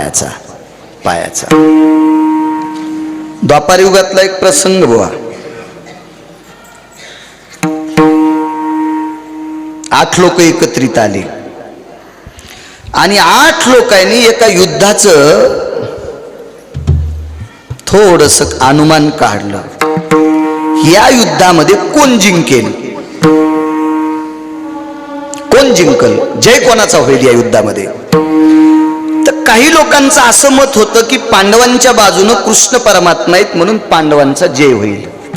वाक्य गोड आहे, खोटं नाही, वाक्य गोड आहे प्रकाश बुवा. पण ज्ञाती लोकांचं असं मत होतं की कौरवाकडं 11 अक्षोणी सैन्य. महाराज इतक्या सैन्यानं नाही बरं का बुवा. त्याचं कारण होतं, कौरवाकडे भीष्माचार्य होते, द्रोणाचार्य होते, कृपाचार्य होते, काय अधिक कर्ण होता. महाराज भीष्माचार्य म्हणजे जगातला पांढऱ्या कपड्यातला ब्रह्मचारी 1 नंबरचा, आणि भगव्या कपड्यातला संन्यासी मारुतीराय 1 नंबरचा. मग नंतर खूपसे संन्यासी झाले, पण 1 नंबरचा पांढऱ्या कपड्यातले मुनिश्री भीष्माचार्य पितामह आणि भगव्या कपड्यातले मारुतीराय. काही लोकांचा तर्क असतो, कशाच्या आधारावर बाळू महाराज बोलतेत, आम्हाला तर कुठं सापडलं नाही, असं कसं काय सांगतेत, मारुतीरायला पहिला नंबर कसं काय. त्याचा सोपा पुरावा आहे. पुराणातले तर कितीतरी श्लोक सापडतील, पण सोपं, अडचणीत हात घालायचाच नाही, इचू निघत असते. ज्याचे इंद्रिय ज्याच्या माईनं सुद्धा पाहिले नाही, जन्म झाल्याच्या नंतर ज्याचे इंद्रिय ज्याची आई पाहू शकत नाही, ते मारुतीराय. नैष्टिक ब्रह्मचर्याचे कासोटी, नैष्टिक ब्रह्मचर्याची लंगोटी आईच्या पोटातच होती. बाहेर आल्यावर नंतर कळालं पोरग आहे का पोरगी, बोलण्याहून लक्षणाहून कळालं मुलगा आहे, इंद्रिय पाहिलेच नाही. महाराज प्रत्यक्ष अंजनी माता ज्याचं शरीर बघू शकत नाही, तो किती मोठा संन्यासी. आणि भीष्माचार्यांच्या बाबतीत जर विचार केला तर किती टोकाचे ब्रह्मचारी होते सांगू तुम्हाला. 22.5 वर्षाचा तरुण आणि 22.5 वर्षाच्या मुलानं 70-80 वर्षाच्या बापाला लग्न करण्याची इच्छा झाली. 70-80 वर्षाचा बाप आणि तारुण्य संपन्न मुलगा. त्या मुलानं त्या बापानं विचार केला मला लग्न करायचंय. वेगळाच सांगतो एका मुद्द्यामध्ये, पण कोणीच पोरगी देईन. कसं देईल? 80-90 वर्षाच्या म्हाताऱ्याला कोणी पोरगी देत असतं का? कसं शक्य, कसं शक्य? पण 22 वर्षाच्या पोरानं त्या पोरीच्या बापाला विचारलं कसं काय देत नाहीत. म्हणले इतक्या म्हाताऱ्याला देत असतात का? हातावर पाणी घेतलं आणि संकल्प सोडला. स्वतःच तारुण्य बापाला दिलं आणि बापाचं म्हातारपण स्वतःला घेतलं. तुम्ही इथं बसलेल्या कोण्या बी म्हाताऱ्यानं घरी गेल्यावर पोराला म्हणा मोह लग्न करायचंय. कोणी म्हणा, नुसतं म्हणा, नुसती चर्चा म्हणा. हो, पोराला म्हणूच नका, पोराच्या माईलाच म्हणा होय ग पुन्हा एक करू का. इतकंच असं सहज म्हणा. मला का नाही, मला वाटायला तुला लय ताण व्हालाय, रानातलं करतीस, घरचं बी करतीस, एक काम करून जाऊ दे, तू करी जाय रानातलं, घरचं करायला दुसरी आणतो. म्हातारी कोणाला सोबती करीन माहितीये का? पोराला. आणि जर बांधीच्या तारानं पाय बांधून तुमचे नाही समुद्रात टाकले तर मला बाळ्या म्हणून. तुम्ही याला बी टाळ्याच वाजवायले. तुमच्या अंगावर दगड पडले ना तरी तुम्ही याला टाळ्या का? विठाला विठाला.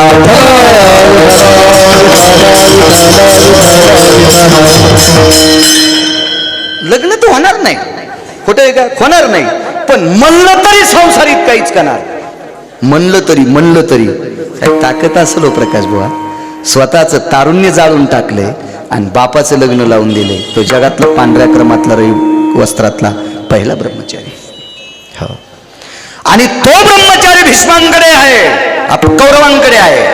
म्हणून श्री भीष्माचार्य कर्ण आहेत महाराज, कर्ण.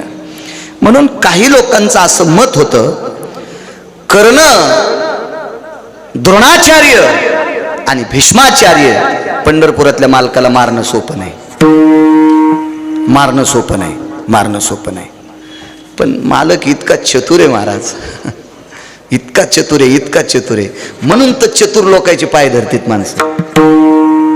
गाफील माणसाचे पाय कशाला धरायचे? दगड खायचे की त्याचे पाय धरून? निदान चतुर माणसाचे पाय धरल्यावर खाला तरी भेटते महाराज. इतकं तरी पक्क आहे चतुर माणसाचे. चतुर. हा, नमरी नाही बरं का? हा, नमरेचे पाय धरी जाऊ नका. नमरेच्या पायाला त्याच्या बायका कदरल्यात भडव्याच्या. विठाला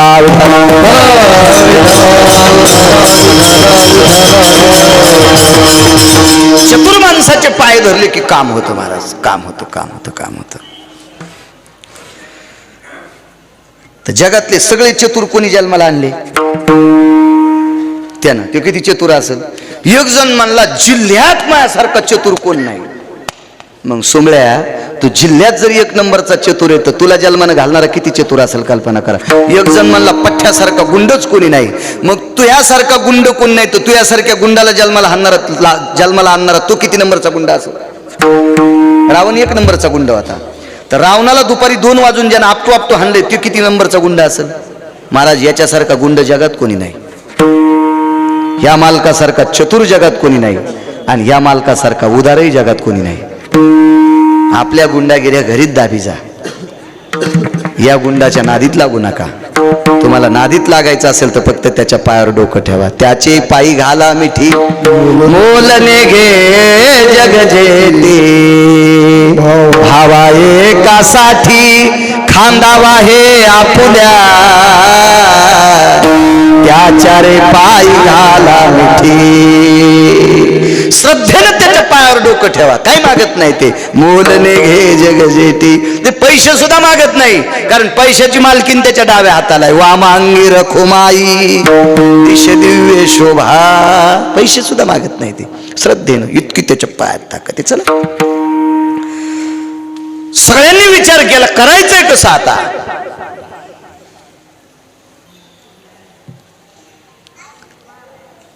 कौरव आणि पांडव. महाराज, पांडव सख्या आत्याची पोरं आणि कौरव आत्याचे पुतणे. पांडव कोणाची पोरं? आत्याची पोरं. आणि कौरव आत्याची पुतणे, नातं शेवटी असं काही फारसं लांबचं नातं नव्हतं ना ते. मग मारायचे कसे मारायचे कसे? तर महाराज पंढरपुरातला मालक इतका चतुर आहे, ते पाया पसलेला मारित नाही.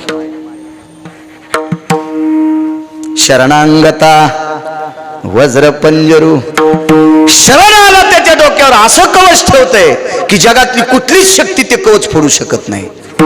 का पांडवांना राज्य दिलं त्यानं? एक सोपा मुद्दा. एके दिवशी त्यानं नाटक केलंय झोपीचं, या मालकानं झोपीचं नाटक केलं. तो पलंगावर झोपला. आता त्याचा पलंग कसा असेल, काय थाट असेल, काय वैभव असेल, देवाचा पलंग. तर पलंगावर झोपलेला आहे. आणि इकडे विदुर काकाच्या अंतकरणात भावना जागी केली. विदुर काका धृतराष्ट्राकडे गेले. धृतराष्ट्राला सांगितलं, राजा असं बरं नाही, तुमचा मुलगा चुकीचं वागतोय. मोठी भाऊजाई आई समान असते आणि आई समान भाऊजाईला तुमच्या मोठ्या पोरानं मांडीवर घेतलंय, हे बरं नाही बरं का. हे भांडण मिटणं गरजेचं आहे. ठीक आहे म्हणले. कोण मिटीन? मग मोठ्याकडे जायचं. मोठा कोण होता? द्वारकेतला. बऱ्याच दिवसापर्यंत मोठ्याला इकडे भांडणं मिटायला जात होते. किती दिवसापर्यंत माहितीये का? जोपर्यंत मोठ्यांचं आचरण ताब्यात होतं तोपर्यंत लोक त्यांच्याकडे जात होते. ज्या दिवशी मोठ्याचं आचरण न दिलं जातं का, त्या दिवशी लोक म्हणतात घरी मरू पण त्याच्याकडे नको. मग मोठ्यानं आचरण सांभाळलं पाहिजे. माणूस हा मोठा त्यानंच असतो, यानं नाही. बरं पैसा असावा, तुमच्या काही गोष्टी त्या पैशानं धकत असतील. अन्न वस्त्र निवारा पैशानं मिळतील. भाकरी अशी खाण्यापेक्षा तुपात खाताल, एवढंच आहे. चांगल्या प्रतीच्या बंगल्यात झोपताल, चांगल्या प्रतीचे कपडे घालताल, पैशानं. पण इज्जत जर प्राप्त करायची असेल तर आचरणानं. इज्जत ही आचरणानं प्राप्त होत असते. आचरणानं ते कार्डच लागत असते. पैशानं जर तुम्ही मोठं म्हणत असाल तर कल्याण स्टेशनला एक मला गाडी घेऊन आलता. गाडी घेऊन त्याच्याकडे 2.25 कोटीची गाडी होती आणि तो टोल नाक्यावर टाळ्या वाजणारा तृतीयपंथी होता. मी सुद्धा जपून बसलो होतो. दंडगिण लागला कोपराने एखादं बटन उघडत तर रस्त्यात गाडी उघडायची. 2.25 कोटीची गाडी. असं काही नसतंय बुवा कोणाकडे. परवाला मी तामिळनाडूमध्ये कीर्तनाला गेलो. इथं बसव कल्याणपाशी कीर्तन झालं आणि तिथून हैदराबादला जायचं होतं विमानतळावर. तर इर्टिका नावाची गाडी होती, मी ही नेली नव्हती. तर ती गाडी नेत असताना मला 4 लोक सोडायला आलते. त्याच्यात सुद्धा एक तृतीयपंथीच होता मला सोडवायला. त्या कार्यकर्त्यानं, तो एका मोठ्या माणसाकडे राहतो बिचारा. परवाला तो टाकेमामा सातोण्याला सुद्धा मला पत्रिका द्यायला आलता. एक गाडी आलती, त्याच्यामध्ये तो मुलगा होता. त्याला ती गाडी हैदराबाद विमानतळाला सोडायला. म्हणजे माणसाकडे पैसे असले म्हणजे ही झाली तुमची सगळी श्रीमंती. तुमच्याकडेच पैसे आहेत म्हणून तुम्ही श्रीमंत नाही. जगात खूप लोक श्रीमंत आहेत. कमला सुंदरी नावाची वेश्या वाचली मी पुराणामध्ये. कमला सुंदरी नावाची वेश्या, तिच्याकडं 1 क्विंटल 26 किलो सोनं होतं. इतिहासातली वाचली. आणि पुराणात एक महानंदा नावाची वेश्या होऊन गेली. दुष्काळ पडला तर राजा डोक्याला हात लावला आणि त्याच्या प्रधानाने विचारलं काय झालं. 7 महिने पुरेल इतकं आपल्याकडे धान्य आहे, पण 7 महिन्याच्या नंतर जर पाऊस नाही पडला ह्या 2-2.5 महिन्यामध्ये तर पेरल्या थोडेच कंस येत असते. तर 7 महिन्याच्या नंतर आपली प्रजा मरणार किंवा राज्य दुसऱ्या राजाला देऊन टाकणार. तर बुवा प्रधानानं सांगितलं आपलं राज्य सुखरूप ठेवण्यासाठी एक काम करा, मी एक वेश्या पाहिली, त्या वेश्येकडे चला. तिचं नाव होतं महानंदा. आता राजाला वेश्येकडे जावं वाटतं का? पण राजा वेश्येकडे गेल्याच्या नंतर वेश्येनं स्वागत केलं. काय महाराज, काय सेवा करू?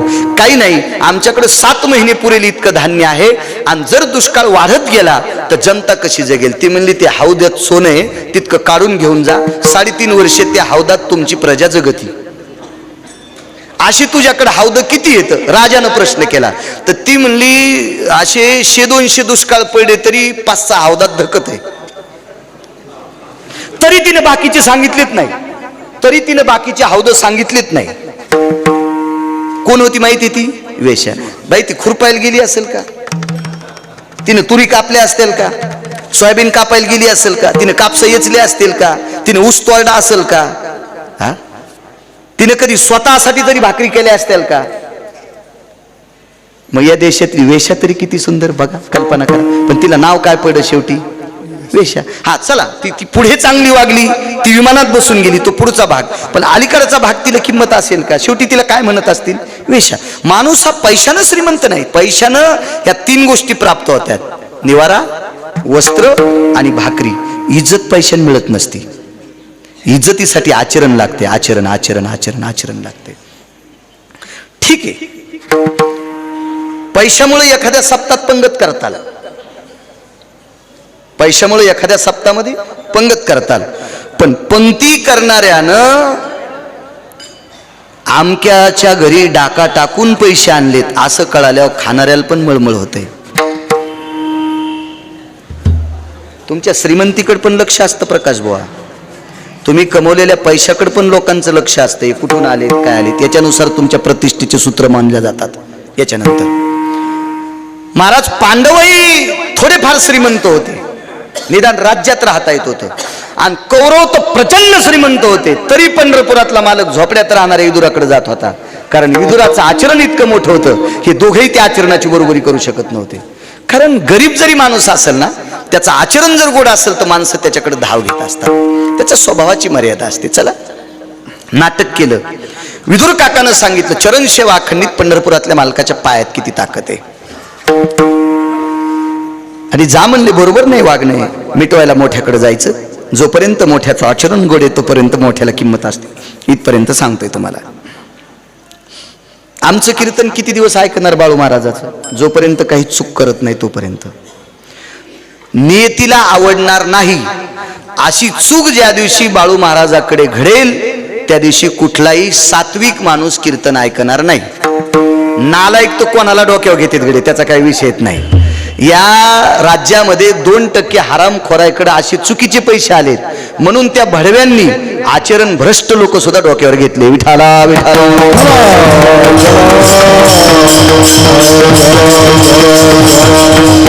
या संप्रदायात फक्त आचरण. महाराज पक्वादाचे बोल कमी असले तरी चालेल, बुवा स्वरज्ञान कमी असलं तरी चालेल, कीर्तनात ओळ्या श्लोक अभंग कमी पाठ असले तरी चालेल, पण आपली पत्नी सोडून जगातल्या स्त्रीला जो माय म्हणतो का तो 1 नंबरचा पक्वाद आहे. आपली स्वतःची बायको सोडून जगातल्या परस्त्रीला जो आई म्हणतो का तो 1 नंबरचा भजन्या. आपली बायको सोडून जगातल्या प्रत्येक स्त्रीला, दिसणाऱ्या स्त्रीला माय म्हणतो का तो 1 नंबरचा महाराज. हे कार्ड ज्याच्याकडे आहे अशा लोकांना देवाकडे किंमत, किंवा अशा माणसांकडे वाद मिटवण्यासाठी जात असतो, तो न्याय करू शकत असतो. चला मग देवाकडे न्याय करण्यासाठी गेले. कौरव गेले आणि पांडवही गेले.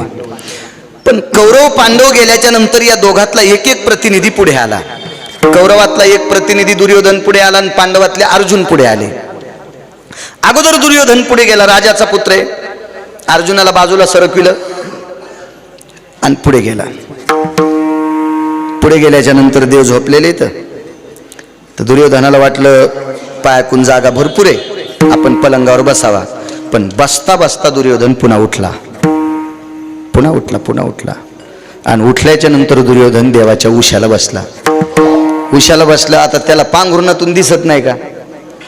त्याला डोळ्याची गरज आहे. जळीस्थळी काष्टी पाशानी किंवा विठ्ठल जळीस्थळी भरला, रीता ठाव नाही उरला, आजम्या दृष्टीने पाहिला विठ्ठलची विठ्ठल. त्याला सगळं सर्वत्र डोळे आहेत ना महाराज. त्याला काय तोंड मुख पाय याचा काही विचार, सर्वत्र तो आहे. कणाकणात त्याचं व्यापकत्व आहे. त्याला उशाला बसला काय, पाय त्याला बसला काय, डोळ्यात बसला काय, डोक्यात बसला काय, त्याचा काही विषयच नाही. पाहिलं. काही वेळानं अर्जुन आले आणि काहीही विचार न करता अंगावर पांघरण घेतलेल्या देवाचे पाय उघडे जरी नसतील तरी पण डोकं वाकून प्रणाम केला. आणि मी सुद्धा एका कीर्तनात भागवतात बोलून गेलो की अर्जुन देवाच्या पलंगावर पायथ्याला बसले. पलंगावर, पण वाक्य चुकीचं आहे. अर्जुन पायथ्यालाच बसले पण पलंगावर पण बसले नाही, पलंगाच्या खाली बसले. पलंगाच्या भगवंताच्या खाली बसले पण पायथ्याला बसले. आता कालांतरानं प्रभू उठल्याच्या नंतर आल्याबरोबर आता हे दोघेही पाहुणे येत. एक तर सख्या आत्याचं पोरग आहे, एक आत्याच्या जावाचं पोरग आहे. नमस्कार राम राम दोघायला घालायला पाहिजे होता, पण पंढरपुरातल्या मालकानं पहिला नमस्कार अर्जुनाला. दुर्योधनाला राग आला. देवा मी अगोदर आलतो, डोळ्याच्या जवळ बसलो होतो, अर्जुन उशिरा आले, त्यांना तुम्ही अगोदर नमस्कार का केला? न्याय काय सांगतं माहिती का? देवानं सांगितलं, दुर्योधन महाराज राजकुमार तुम्ही झोपी जा बरं. आम्ही तुमच्या एक जण उशाला बसतो आणि एक पायथ्याला बसतो. झोपीतून उठलेल्या माणसाला उशाचा दिसतो का पायथ्याचा? दुर्योधन म्हणले खरे वा, म्हणले काय तुमचं काय चुकलं नाही, या म्हणले तुम्ही. तिथं श्रुती नावाची पत्रकार उभी होती, जगातली पहिली पत्रकार श्रुती. आणि श्रुती नावाच्या पत्रकाराने देवाला विचारलं, देवा आता यांचं युद्ध पर्वापासून सुरू होणार आहे, याच्यातला जय कोणाचा? म्हणले अर्जुनाचा. श्रुतीने विचारलं, देवा कसं बोलता? त्या पक्षात भीष्म येतं, त्या पक्षात कर्ण आहे, त्या पक्षात द्रोणाचार्य ज्याने यमाच्या थुत्रीत आणली ते द्रोणाचार्य, त्या पक्षात भीष्माचार्य यमाला उभं केलं. देखुनी दक्षिणायन अति घोर भीष्मी ऐकताची उत्तर काळाशी सारोनिया दुरण स्वशरीर रक्षिले. काय ताकद महाराज, एवढा प्रतापी व्यक्ती, एवढा मोठा कर्ण, आणि तुम्ही सरळ सांगता अर्जुनाचा जय. कशाच्या आधारावर? पांडव राजा होण्याच्या अधिकाराचे आहेत. का? कारण त्यांना पाय कळतेत, पाय कळतेत म्हणजे त्यांना नम्रता कळती, लीनता कळती. पायापशी बसलेल्या पांडवांसाठी यानं याचे सगळे पोरं मारले. पंढरपुरातल्या मालकानं सगळी पोरं 56 कोटी यादव होती. वज्र नावाचा नातू सुदामदेवाच्या प्रसादानं वाचला, त्याच्यानंतर एक सुद्धा जित्त राहिलं नाही. सगळे मेले एकमेकाच्या डोक्यात काठ्या घालून. द्वारकेचा राणा पांडवा घरी. फक्त पांडवांकरता विटेवरच्या मालकानं सगळी स्वतःचा संसार जाळून टाकला, पण पांडवांना जय प्राप्त केला. श्रुतीनं पुन्हा एकदा विचारलं, देवा ते सुद्धा आत्याच्या जावाचे पोर होते, भीष्माचार्य काही साधे नव्हते. भीष्माचार्याला मारण्यासाठी पंढरपुरातल्या मालकानं साडी नेसली, त्याला शिखंडी म्हणतात. बाई पाहिलं म्हातारं शस्त्र धरीत नव्हतं. महाराज कर्णाला मारण्यासाठी भिक्षुकी झाला, सकाळी सकाळी मागितलं, ते पूजेला बसला होता आणि कवच कुंडल मागितले. अहो रणात पडल्यावर सुद्धा माघसी काढोनी दोन्ही दात तयाचे. कर्ण भिडता समरांगणी बाणी व्यापी लारणी माघसे काढोनी दोन्ही दात तयाचे. तिथं सुद्धा त्याची परीक्षा. महाराज काय द्रोणाचार्यांचा अधिकार? खोटी चर्चा युद्धात पसरली. अश्वत्थामा मेलाय, त्यावेळेला धर्माकडे गेले. कोणता अश्वत्थामा? तर धर्मानं सांगितलं अश्वत्थामा मेला इतकं माहित नाही, पण डोळ्यानं पाहिला नाही. तामा नावाचा हत्ती मेलता, आणि त्या दिवशी मग वरी जाऊन यमाच्या तोंडात मारली. श्रुतीने विचारलं, देवा एवढी मोठी प्रचंड अधिकारी लोक असताना सुद्धा पांडवांना जय कसा? भगवंताचे डोळे भरून आले. माय जे माझ्या पायाचा आश्रय करतात त्यांच्यासाठी जीवाचं रान करतो आणि जय देऊन टाकतो. महाराज पांडवांना स्वराज्य प्राप्त झालं फक्त या मालकाच्या पायामुळं. नामदेवराय म्हणतात, देवा एवढे प्रचंड वीर त्या पक्षात असताना त्यांचा हार झाली, आणि पांडवांकडे तू एकटाच असताना पांडवांना जय प्राप्त झाला. ताकद फक्त तुझ्या पायाची आहे, मग मला तरी दुसरं देतोस कशाला? चरण सेवा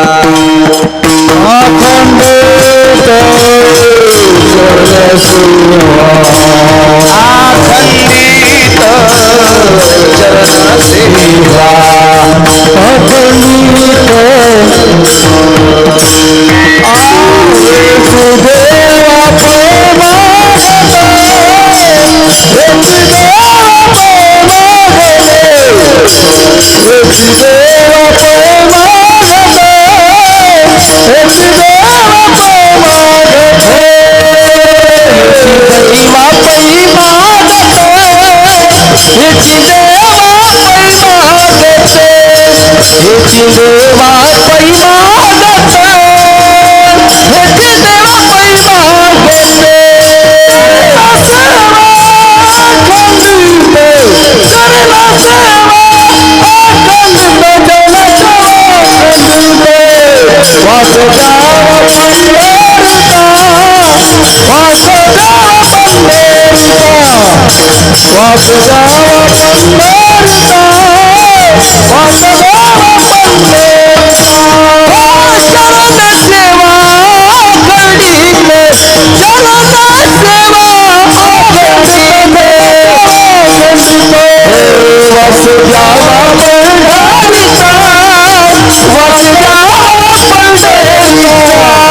भगवंताच्या पायाचा आहे. माझ्या माईंनो, या पवित्र भारत देशामध्ये कान्होपात्रा एका वेश्येची मुलगी आहे. कान्होपात्रा वेश्या नाही. चुकीचं ऐकत जाऊ नका, चुकीच्यांना मान्यता देत जाऊ नका. कान्होपात्रा प्रकाश वेश्येची कन्या आहे. माऊली महावैष्णव ज्ञानोबारायांचं दर्शन घेतलं. धन्य कान्होपात्राजी झाली भाग्याची, भेटी ज्ञानदेवाची मनोनिया. नशिबाने तिला माऊली महावैष्णव ज्ञानोबराय प्राप्त झाले. दर्शन घेतलं. हे माय, काय पाहिजे? जीवाचं कल्याण. ज्ञानोबरायनं सांगितलं, बाई विश्वाचं कल्याण फक्त याच्याकडेच आहे. म्हणून ज्ञानोबरायची आवड काय होती? माझे जीवीची आवड,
महाराज पंढरपूर किती मोठे आहे का एका वाक्यात आहे का? महाराज ज्ञानोबराय ज्ञानियांचे राजे, साधकांचे मायबाप, योग्यांची माऊली. भाषा 56 येत होत्या.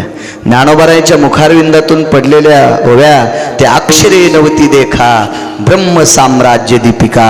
हा अधिकार माझ्या आळंदीतल्या मालकांचा. महिषी पुत्रा मुखे बोलवली, एवढा अधिकार. तरी त्यांच्या जीवनातली आवड काय? माझे जीवीची आवडी पंढरपुराने नगुडे, माझ्या जीवीची आवडी.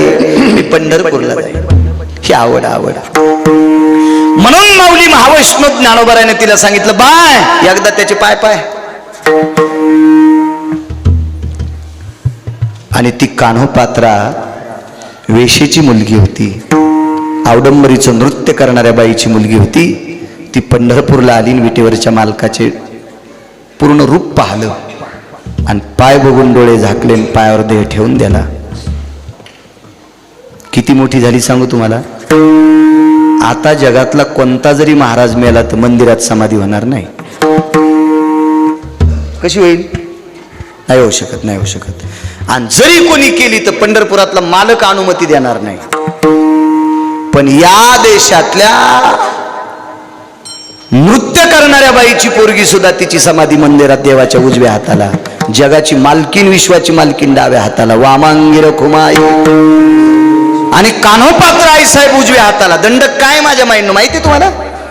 कधी कधी मंदिरात गेल्यावर आता काय झालंय, गर्दीच एवढी झाली, जिकून तिकून सगळं असं व्यापून गेलंय, त्याच्यामुळं फारसं बघायला भेटत नाही. एखाद्या वेळेस असं कामाची याची त्याची रेलचेल असली की थोडीशी गर्दी कमी असते. आता तशी पंढरपूरला गर्दी ना कमी असं वेळच नाही, पण मध्यंतरी एकादशी वगळता एखाद्या वेळेस थोडंसं असतं. तर मध्ये दर्शनाचा दंडक आहे. पहिलं दर्शन कान्होपात्रेचं घेतल्याशिवाय देवाचं दर्शनच नाही. लक्ष्मीचं सुद्धा पहिलं नाही. नामदेवराय सांगतात, देवा वारांगणीची कन्या, समाजामध्ये तिच्या आईला किती किंमत असेल रे देवा.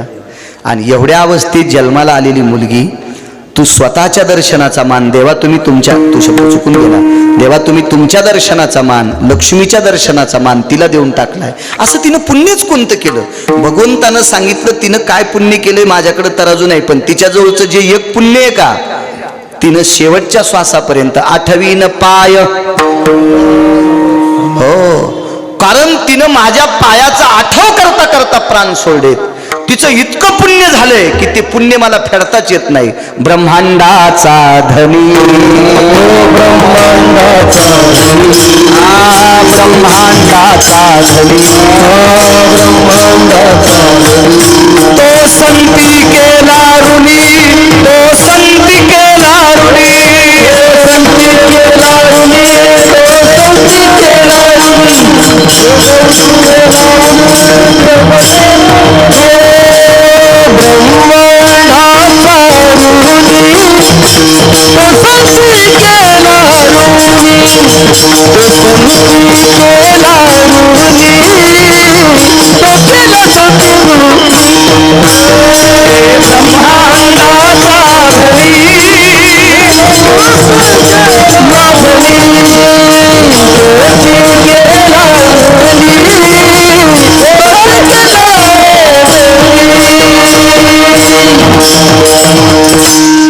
स्पीकर कुठलंय बा?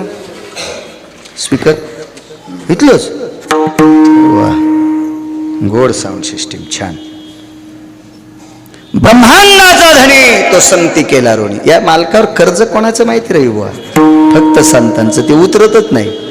महाराज शेवटच्या श्वासापर्यंत ज्ञानोबारायाने सांगितलेल्या नामाची साधना करून विटेवरच्या मालकाच्या पायावर जिनं देह ठेवला, इतकं कर्ज झालंय, इतकं कर्ज, त्यानं त्याच्या दर्शनाचा मान तिला देऊन टाकलाय. लग्नाला आपल्या बायका गेल्या ना, आता द्या सोडून, आता बदलले वार. तुम्हाला चांगले लग्न कळत असतील होय बुवा. आपल्या एखाद्या वरमाईचे पाय नाही धुतले, तिला गुलाबजामुन दिले तर ती चेंडू फेकली आणि फेकीत होती. नुकताड का म्या पाहिली नाही का, चपात्याला कातडी म्हणत होती, हे का म्या खाल्ले नाही का. कोकण्या म्हशीपेक्षा मोठी होत होती ती बाई. सगळ्यात सगळ्यात मोठी मसड असती कोकणी, तिच्यापेक्षा मोठी. इतकी फुगणार की तिच्या रागानं मंडप जळू तुका काय. फक्त लग्नात माझ्या पाया का पडले नाही, मै पाय का धुतले नाही. इतका विचित्रपणा, इतका. म्हणजे तिला सुद्धा माझ्या स्वतःच्या दर्शनाचा. माणसं पाया पडणारी कोण इतके धोरणात असते होय. नवरदेव तर फुकट पडतच नव्हता,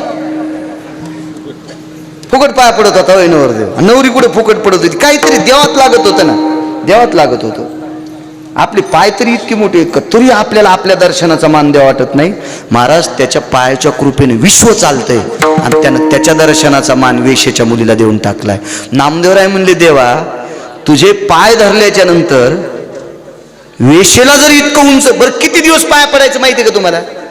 जोपर्यंत चंद्र सूर्य आहे, जोपर्यंत विश्व अस्तित्वात आहे, त्यावेळेस पासून तिचं दर्शन आहे. चंद्र सूर्य, तुम्ही आम्ही कितीतरी मरतोल येतोल जातो, पण चंद्र सूर्य आहे तोपर्यंत प्रकाश बुवा तिचं दर्शन बंद होणार नाही.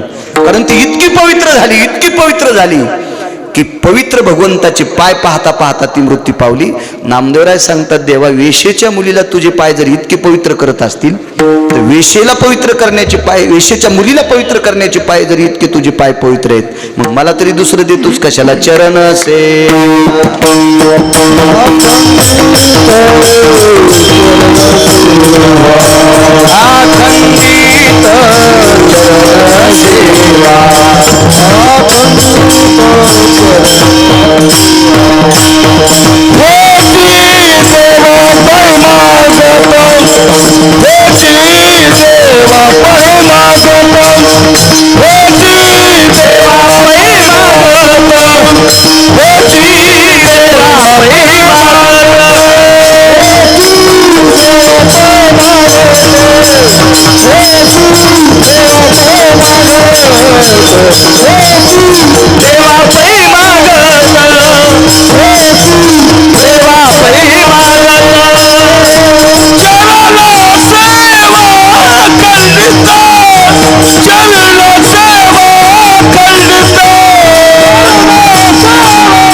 इतकी पायात पवित्र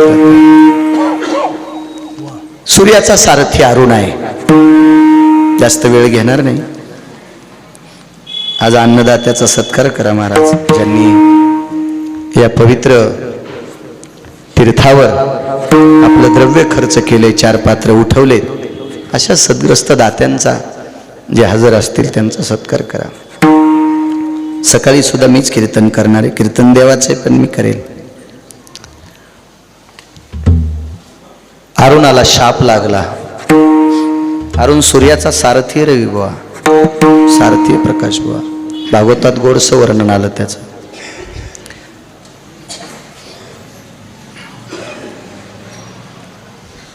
ही गरुडाच्या वंशातली लोक आहेत. गरुड आणि अरुण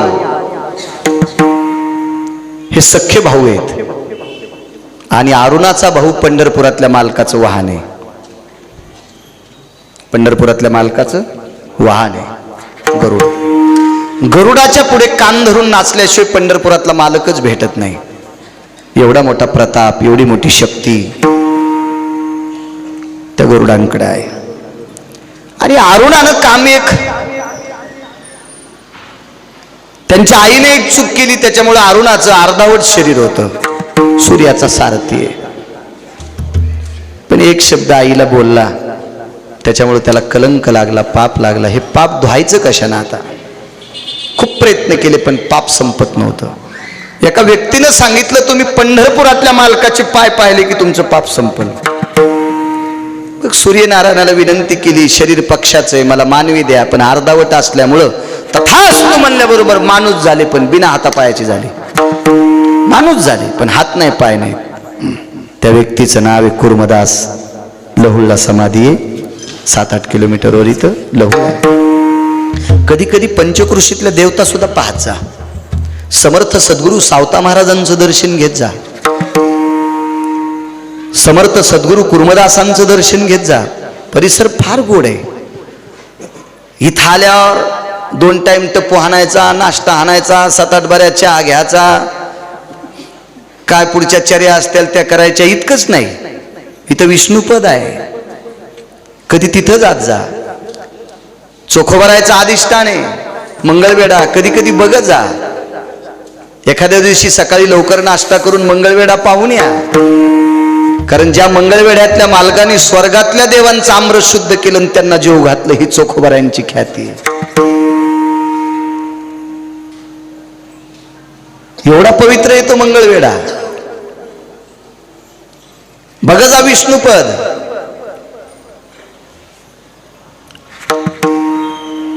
पंढरपुरामध्ये तेथील तृणानी पाषाण तेही देव जाणावे. इथल्या खड्या खड्यात देवत्व आहे. फार मोठी सिद्धता आहे. कितीतरी इथला पुरुषार्थ फार वेगळा आहे भक्तीचा. चला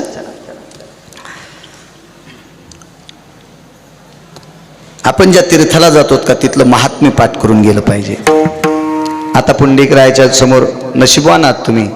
मागच्या वारीला पाणी कमी होतं नाही का भाऊ महाराज? कमी होतं पाणी. या वारीला इतकं पाणी आहे की समोरचं ते लोहदंड तीर्थ सुद्धा झाकून गेलंय. तिथं पाषाणाची नाव तरंगत असते. महाराज या तीर्थात एवढी ताकद आहे. बाकीचे तीर्थ, आता मी नर्मदा पैयाची परिक्रमा केली 72 दिवसात 3600 किलोमीटर चाललो, म्हणून मला उभं राहून कीर्तन करता येते. मला गोळ्या चालू होत्या, माझ्या गोळ्याही बंद झाल्या. नर्मदा मैयाची कृपा झाली माझ्यावर. पण 72 दिवस चालल्याच्या नंतर फार मोठा प्रसाद नर्मदा मैयाने दिला. पण या जगातल्या सर्व तीर्थ दुपारी इथं पंढरपूरला येतात. सकल तीर्थे माध्यान काळी येती पुंडलिका जवळी करती आंघोळी वंदिते चरण. एक जण म्हणला, महाराज नर्मदा मैया काय येत्याल? ऐक न राजा, नर्मदा मैया ही भगवान शिवशंकराच्या घामाच्या थेंबापासून निर्माण झाली, स्वेदबिंदूपासून निर्माण झाली. मग नर्मदा मैयाचे वडील कोण महाराज? शंकर. मग नर्मदा मैयाचे वडील रोज सकाळी इथं येतात. त्रिशूळ डमरू घेऊन आला गिरजेचा कांत. मग ज्या नर्मदा मैयाचे बाबा पंढरपूरला येतात ती नर्मदा मैया काय येणार नाही? हे सगळे तीर्थ इथं प्राप्त होतात महाराज. सकल तीर्थे घडती एक वेळा चंद्रभागा डोळा देखलिया. नुसती चंद्रभागा डोळ्यानं जरी पाहिली तर सगळ्या तीर्थांचं स्नान प्राप्त होते. इतकं मोठं आहे. एवढं पावित्र्य या तीर्थात आहे. म्हणून इथं अन्नदान ज्या ज्या पंक्तीवाल्यांना घडलं का प्रकाश बुवा, मी इथं सांगेल की ते खरंच पुण्यवान आहेत, खरंच पुण्यवान, खरंच पुण्यवान, खरंच. कारण तीर्थात ताकद वेगळी असते महाराज. या पंढरपुरातला महिमा हजारो वर्ष जरी तुम्ही ऐकलं तरी संपत नाही, एवढी मोठी शक्ती, इतकी मोठी शक्ती.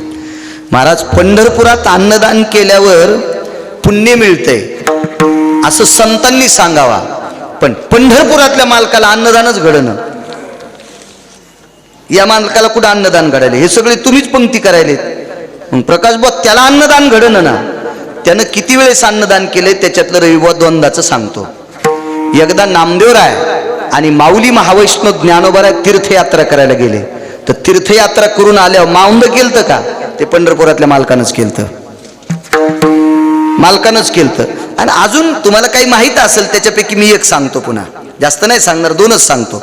नामदेवरायचं माऊंद पंढरपुरातल्या मालकानंच केलं, आणि संत शिरोमणी चोखोबरायच्या घरी स्वर्गातल्या देवता भजन करायला आल्या. तेव्हा ही पक्वाद वाजवायला इंद्र होता, पक्वाद वाजवायला इंद्र. भजनात इना नारदांच्या गळ्यात, आणि नारदांच्या पाठीमागं भजन म्हणायला काशी विश्वनाथ होते. सांब गायन करी भगवान शिवशंकर भजन करायला. आणि ती एकादशी होती बघा, आज कशी एकादशी आहे, पण ती एकादशी सोमवारची आलती. पण ती कोण्या महिन्यात आलती पुन्हा नंतर पाहू. सोमवारी एकादशी विमान उतरले पंढरीसी, विमान उतरले पंढरीसी, सोमवारी एकादशी विमान उतरले पंढरीसी. सोमवारची एकादशी आलती, सर्व विमान पंढरपूरला उतरले आणि चोखोबरायच्या दारात भजन केलं बोरीच्या झाडाखाली, बोरीच्या झाडाखाली. आणि त्या दिवशी द्वादशीचं अन्नदान ह्या मालकानं केलं. सगळे लोक जीव घातले. आणि मग पंक्तीचा मालक पहिल्या पंक्तीला बसल्या मजा असती का, नाही म्हणले मला लय गडबड आहे, मी पहिल्या पंक्तीला जेवतो निघून जातो, असं नसतं ना. तू रिकाम्या पोटी गेलेला परवडतो. पण पंक्तीचा मालक जर पहिल्याच पंक्तीला जेवत असेल तर मला असं वाटतंय येड्याला सुद्धा आवडत नसेल. देवाला तर आवडणारच नाही, पण येड्याला पण नाही. एक तर हजरच राहायचं नाही, आणि हजर राहिलं तर यजमानानं पहिल्या पंक्तीला जेवायचं नाही. नवरीचा नवरदेवाचा बाप जर पहिल्याच पंक्तीत बसले तर वराड जेवण का इमानदारी पानछेड जेवते. वरमाई जर आधीच बसली पोराची माय पोरीची माय पहिल्याच पंक्तीला, तर बारकीच्या वरमाया काय फुगड्या खेळायला थोड्या चालत्या लग्नामध्ये का, त्याला भाकरी संपले नाही. यजमान यजमान. मला पंढरपुरातल्या मालकाचं अन्नदान आहे द्वादशीचं, सगळ्याला जीव घातलं. जेवायचे राहिले पंढरपुरातले मालक आणि मालकीन, आणि ज्याचे इथं भजन केले त्याच्या घरचे तिघं, चोखोबराय, चोखोबरायची पत्नी आणि त्यांचा कर्ममेळा नावाचा मुलगा. काय ताकद या तीर्थात, काय ताकद आहे. या परिसरात जन्माला आलेला कर्ममेळा झाल्या झाल्यात भजन करीत होता. उपजताची कर्ममेळा वाचे विठ्ठल सावळा, झाल्या झाल्यात भजन करायचं. या मातीमध्ये जन्माला आलेले नारायण महाराज झाल्या झाल्या भजन करत होते.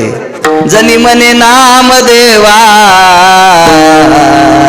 नाम नारायण ठेवा, नामदेवा पुत्र झाला, विठू बारशासी आला.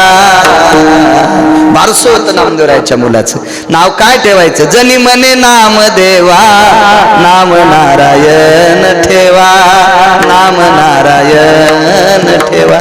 सगळ्यात यानं विचारलं आधी मालकानं, ए माय याचं नाव नारायण कशा करता. नारायणा याचं नाव याच्या करता नारायणाला सांगायली, विटेवरच्या नारायणाला. ऐके नारायणा, ओ ऐके नारायणा, हे नारायण ऐकता का. ते झाल्या झाल्या नारायणाचं भजन करते. झाल्या झाल्या जिभेच्या शेंड्यावर याच्या नारायण आहे म्हणून याचं नाव नारायण. हे या मातीत जन्माला आले. पुरुषार्थ महाराज या ठिकाणचा, काय पुरुषार्थ, किती किती मोठी शक्ती येतात भूमीतली. या पंढरपुरामध्ये स्वर्गातला अमृत शुद्ध झाले. हे बेजार झाला इंद्र, पण फक्त ते पंढरपुरात. हो, म्हणून कितीतरी पाहिलेत, कितीतरी वर्णिलेत. वाराणसी गया पाहिली द्वारका, परीने तुका पंढरी. हो. तुम्ही काशीला पायी गिरगावून चलत गेले. आता बाकीच्या गावाची नाव पाठ नाहीत ना महाराज. तुमच्या शेलवाडीहून पुन्हा काय काय गाव, आता पत्रिकेवर आहेत सगळ्या दात्यांचे गाव, सगळे इतके नाव मला पाठ नाहीत. तुम्ही इथं बसलेल्या, तुम्ही तुमच्या गावातून पायात चप्पल न घालता काशीला गेल्याचं पुण्य. पंढरी पाऊल प्रवेश. नुसतं तुम्ही एसी गाडीत बसून यायचं. तुम्ही म्हणलं, एक जण म्हणला आपल्याला मातोडं गितोडं सहनच होत नाही, मी पंढरपुरात चालणार नाही, आंघोळ करणार नाही, काहीच नाही. एकच काम कर, एसी गाडीत बसून ये, दरुजा उघाड, तुझ्या गाडीतच मधात बूट काढून तो एकच पाय डाव्या पायातला काढूच नको, आणि नुसतं गेट उघड गाडीचं, आणि आला आधी खाली पंढरपुराच्या मातीला असा अंगठा लाव, आणि पुन्हा गाडीत बसन घरी जाय. घरून काशीला पायी गेल्याचं पुण्य नुसता पंढरपुरात अंगठा टेकला किती मिळते. पंढरी पाऊल प्रवेश, इतकी मोठी ताकद आहे. पण बाकीचे तीर्थ पुण्य देत नाहीत असं नाही.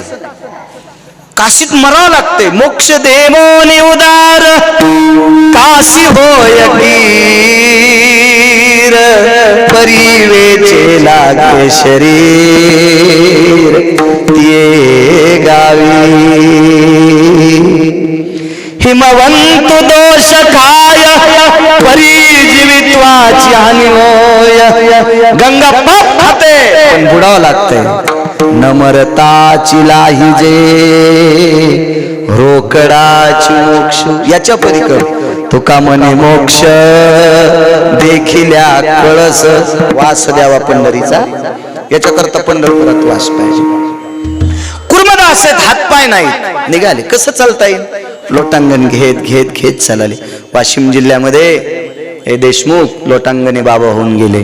त्यांना गरबडे बाबा सुद्धा म्हणतात. परवाला आम्ही 24 तारखेला मी कीर्तनाला गेलतो, त्यांच्या मूर्तीची प्राणप्रतिष्ठा होती. ते वाशिम मधून पंढरपूरला असं लोटांगण असं गडबडत यायचे. जखमा झाल्या की चिरगुट बांधायचे, लोटांगणे बाबा म्हणायचे त्यांना. तर तसं लोटांगण घेत घेत घेत कुर्मदास लहुळ पर्यंत आले. आणि आता काही शक्य नाही. मग पंढरपुरातले मालक तिथे गेले. कुर्मदासाचा चेहरा पुसला, मांडीवर घेतलं, डोळे झाकले. म्हणले, देवा मी एका कामाकरता आलतो, माझं पाप संपवायचं होतं, मला तुमचं दर्शन पंढरपूरला येऊन घ्यायचं. भगवान म्हणले, कुर्मदास म्हणजे अरुणा, माझ्या पाया पडल्यावर पाप संपत इतकं नाही, नुसतं पंढरपूरला जावा वाटायला इतकं म्हणलं तरी पाप संपलं. तुम्हाला वाटलं ना मला काय नाही हो, लय अडचणी, कामाधंद्याची अडचणी, पण लयच पंढरपूरला जा वाटतंय. महाराज इतकं जरी म्हणलं तरी ते पुण्य मोजा. पलीकडे जाऊ द्या, याच्या पुढचं ऐका.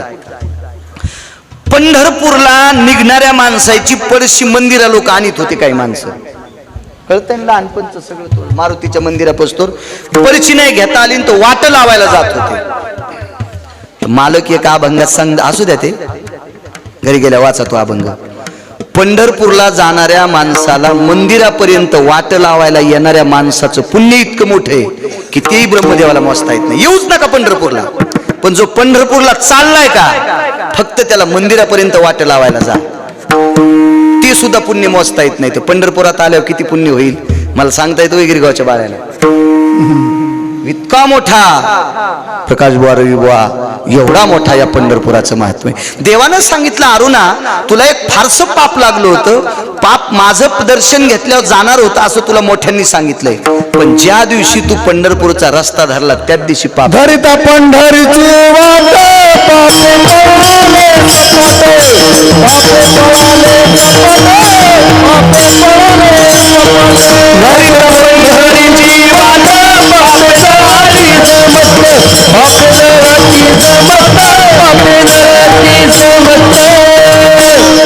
नुसता पंढरीचा रस्ता धरला की सगळी पाप जळून जातात.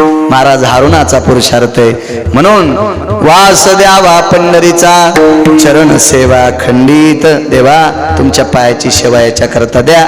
या पंढरपुरातलं हे महत्व आहे, म्हणून पंढरपुरात वास पाहिजे. विठोबार कुमाई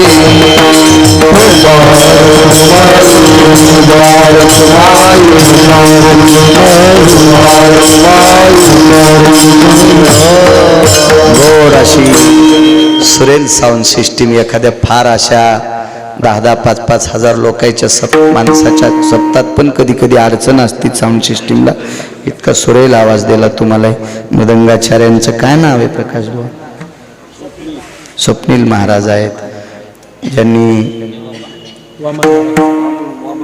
वामनदेव आहेत. वा वा, गोड आवाज. जय प्रकाश बुवा गिरगावकर.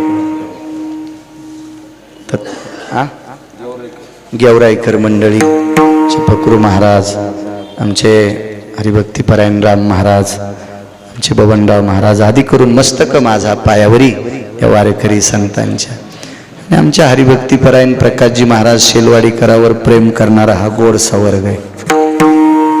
तुम्हाला एक महत्व सांगू काय माणसाचं, मला काय तोंडावर स्तुती करा वाटत नाही, गरज नाही कोणाला चोंबाळायची. मला तरी पंढरपुरातल्या मालकां, तुम्ही मला फुगीर म्हणा, गर्विष्ठ म्हणा, किंवा अहंकारी म्हणा, किंवा काय म्हणायचं ते म्हणा, तुम्हाला तुमच्या तोंडाचं स्वातंत्र्य आहे. पण माझ्या संसारापुरते मला हौद भरून पैसे दिलेत म्हणून मला कोणाला चोंबाळायची गरज नाही. तुमच्या जो तुमचे तितके तर तुम्ही इतके फुगलात तर मग मला तर दिलेतच ना देवाने. त्याच्यामुळे मला काय ताण रोजपणा चालू आहे पुन्हा, असं ते हौद रिकामं होत नाही. म्हणून मला असं काय फारसं एखाद्यानं पाकिट देणाऱ्याला चोंबाळीत नाही. तुम्ही कितीतरी कीर्तन ऐकले असतील मर्यादेपेक्षा. तर प्रकाश महाराजाला याच्याकरता चोंबाळतोय, हे जरा वेगळा महाराज आहे. मी लय समजून सांगत असतो, जरा ऐका. पण आपल्या गोळ्याचा काही प्रभाव या महाराजावर पडत नाही. ते दिवसपासून मी गोळ्या देणंही बंद केलंय. हो, एका माणसाला गोळ्या दिल्या, ते गोळ्या असे हातात घ्यायचं, गोळी फोडायचं, डेऱ्याकडे जाऊन हातात पाणी घ्यायचं, मग देणाऱ्याला वाटते गोळी खाते का नाही, पण तसंच पलीकडे जाऊन गोळी फेकून द्यायचं, पाणी पिऊन घरात यायचं. एके दिवशी ते गोळी देणार पलीकडे गेलं, वाटी पडली म्हणून. वाटी पडली अशी खरकटी, तर वाटी आणायला गेले तर गोळ्या इशिक सापड्या. ते म्हणले गोळ्या मी खातच नव्हते. मग सांगितलं खर्च करू नका, गोळ्या देऊ नका. हे घेतय खाच्या निमित्तानं फेकून देतं. तेव्हापासून आपण यायला गोळ्या देणं बंद केलं. हे आपल्या पलीकडचा माणूस आहे. तुम्हाला एक सोपं कारण सांगतो, कोणाची निंदा करत नाही, कॅमेरे चालू आहेत. जो तो माणूस सप्ता करतो स्वतःच्या प्राप्ती करता, काहीतरी आपल्याला उरावा, काहीतरी मिळावा, मी घरी गठुडं बांधून न्यावा. मला आता तरी वाटतंय 5 वर्षाच्या सप्त्यात मी काय तुमचा हिसाब करायला नव्हतो, पण तुम्ही साक्षीदार आहेत. इमानदारीनं सांगा, ह्या माणसानं 4 तरी घरी नेले असतील का? मी नाही पाहिलं, मी नाही, मला नाही वाटत असा कोणी सप्ता का. हा, बाकीचे सगळे नाटकं करते, मी काय नेत नाही, काय नेत नाही, आमकं नेत नाही, तमकं नेत नाही, पण ते काय नाही. त्यांची घरं पाहिल्यावर टोप्या पडतात. मला वाटते घरही तसंच असेल. अरे अमोल, तशाला तसंच असेल नाही का, अजून काही बदल नसेल झाला त्या घरात. तसंच आहे ते केलं असेल, ते पोरग काम करते म्हणून ते करते, काहीतरी बटन दाबी दे द्यायचं पोरग. हो, पण एक असा मोकळा तुम्हाला प्रमार्थ घडावा असा एक माणूस आहे. ते काय असे खूप मोठे गाजलेले, त्याला 5-50 लाखाची गाडी बसायला, असा लवाजवा माग पोचपाटा, असं काय, असं साधा माणूस आहे, साध्या विचाराचा. पण गेल्या 5 वर्षापासून अन्नदानाचा आणि नामाचा यज्ञ महाराज तुम्ही करतात. त्या गोष्टीला मला खूप सार्थ अभिमान आहे. असं करत राहा. अशा एकादशीला शुद्धवारीत जर ठेवलं तर मीही ज्ञानोबाराय तुकोबारायचं नामचिंतन करण्याची मलाही संधी. मात्र एकादशीला शुद्धवारीत असलं की मला येता येते. कारण तीर्थाव तुम्ही सप्ताह करताना तुमच्याकडून जर डिझेलला 5 रुपये घेतले तर ते पाप मला 10-5 जन्म फेडावं लागेल. दुसरीकडे सप्त्यात पाकिट असते मला, इथं काय करायचं. आणि मग मी महिन्याला येत असतो, पुन्हा मध्यंतरी तुम्ही बोलवलं तर मग अडचण येते थोडीशी. आणि वारीत केली तर मग मला काही ताणच नाही, माझी वारी बी होती आणि सप्ताहात मला कीर्तन करण्याचा योग सुद्धा येतो. आणि असं जर करत राहिले तर मी येत राहीन. असंच पाठबळ तुम्ही चांगल्या माणसांच्या मागे ठेवा. महाराज, इथं सप्ताह करण्याचा माणूस काय, माझ्यासारखा माणूस, तुमच्यातले 20% लोक स्वतःच्या गाड्या घोड्या करून येतात. पण आज माझ्या गावातलीच माणसं, लांबची कशाला सांगायची, आमच्याच गावातली माणसं कामाच्या व्यापाने येऊ शकत नाहीत. बरं, जरी इथं आले तर मग खोल्या कुठं करायच्या, कसं करायचं, कुठं राहायचं. महाराज, महत्वाच्या दिवशी पंढरपुरात गाडग्याचं जर काम असेल ना तर तांब्या ठेवून गाडगं भेटत नाही, गाडग्याचेच पैसे द्यावे लागतील. याचं नाव पंढरपूर. खोटं आहे करावी महाराज. मग इथं कशी अवस्था लागायची. मग सप्ताहाच्या निमित्तानं राहण्याची व्यवस्था, महाराजांचं संस्थान मिळतंय, 2 टायमाला जेवण आहे, नाश्ता आहे, चहा आहे, सगळ्या गोष्टी दाते आहेत, निवारा आहेत आणि मठ बी अशा ठिकाणी आहे की तिथं सगळं काही गोड आहे. महाराज एका कर्मयोगाचं अधिष्ठान इथं. महाराज फार कर्तव्यनिष्ठता सांगणारे महाराज कैकाडी महाराजांचं अधिष्ठान, अशा सत्पुरुषाचं अधिष्ठान इथं आहे. आणि सर्व चंद्रभागा जवळ आहे, आईसाहेबांचं अधिष्ठान दिंडीरवन जवळ आहे, मालकाचं मंदिरही जवळ आहे, नामदेव पाय, सगळ्या काही गोष्टी अशा टप्प्यात आहेत.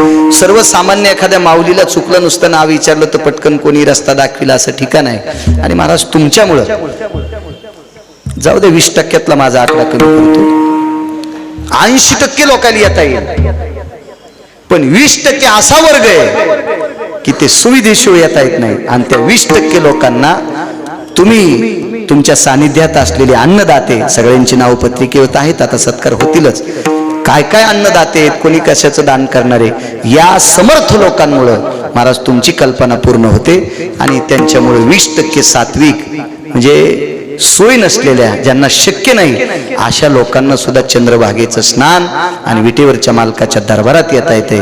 हे तुमचं काम आहे. तुम्हाला ते करण्यासाठी बळ दरवर्षाला असा तीर्थाव सप्ताह करण्याची मानसिकता तुम्हाला यावी.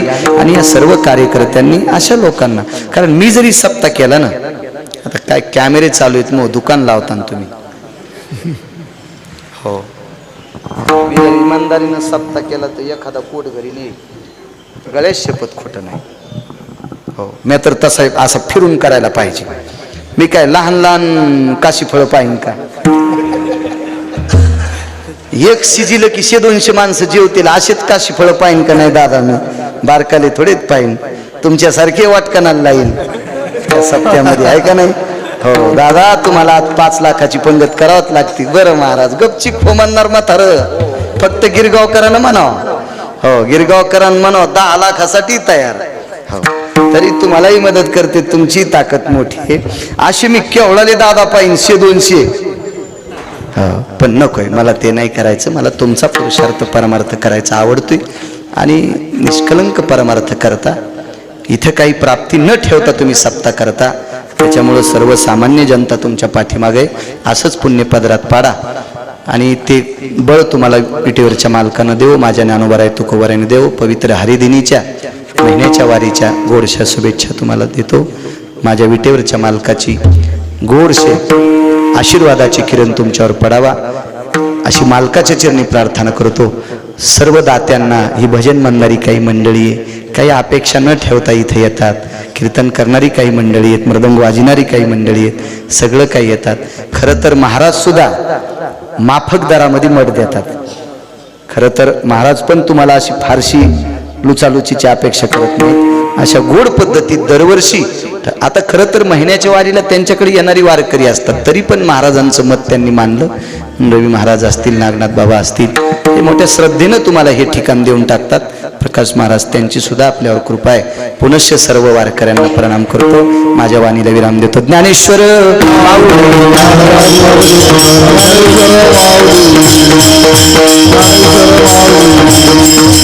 2 मिनिटात चालू होईल, कारण पंढरपुरात आहे आणि हरिदिनी 2 मिनिटात का होत नाही. चाल म्हणा, नामा म्हणे कमळापती, वेगात म्हणा.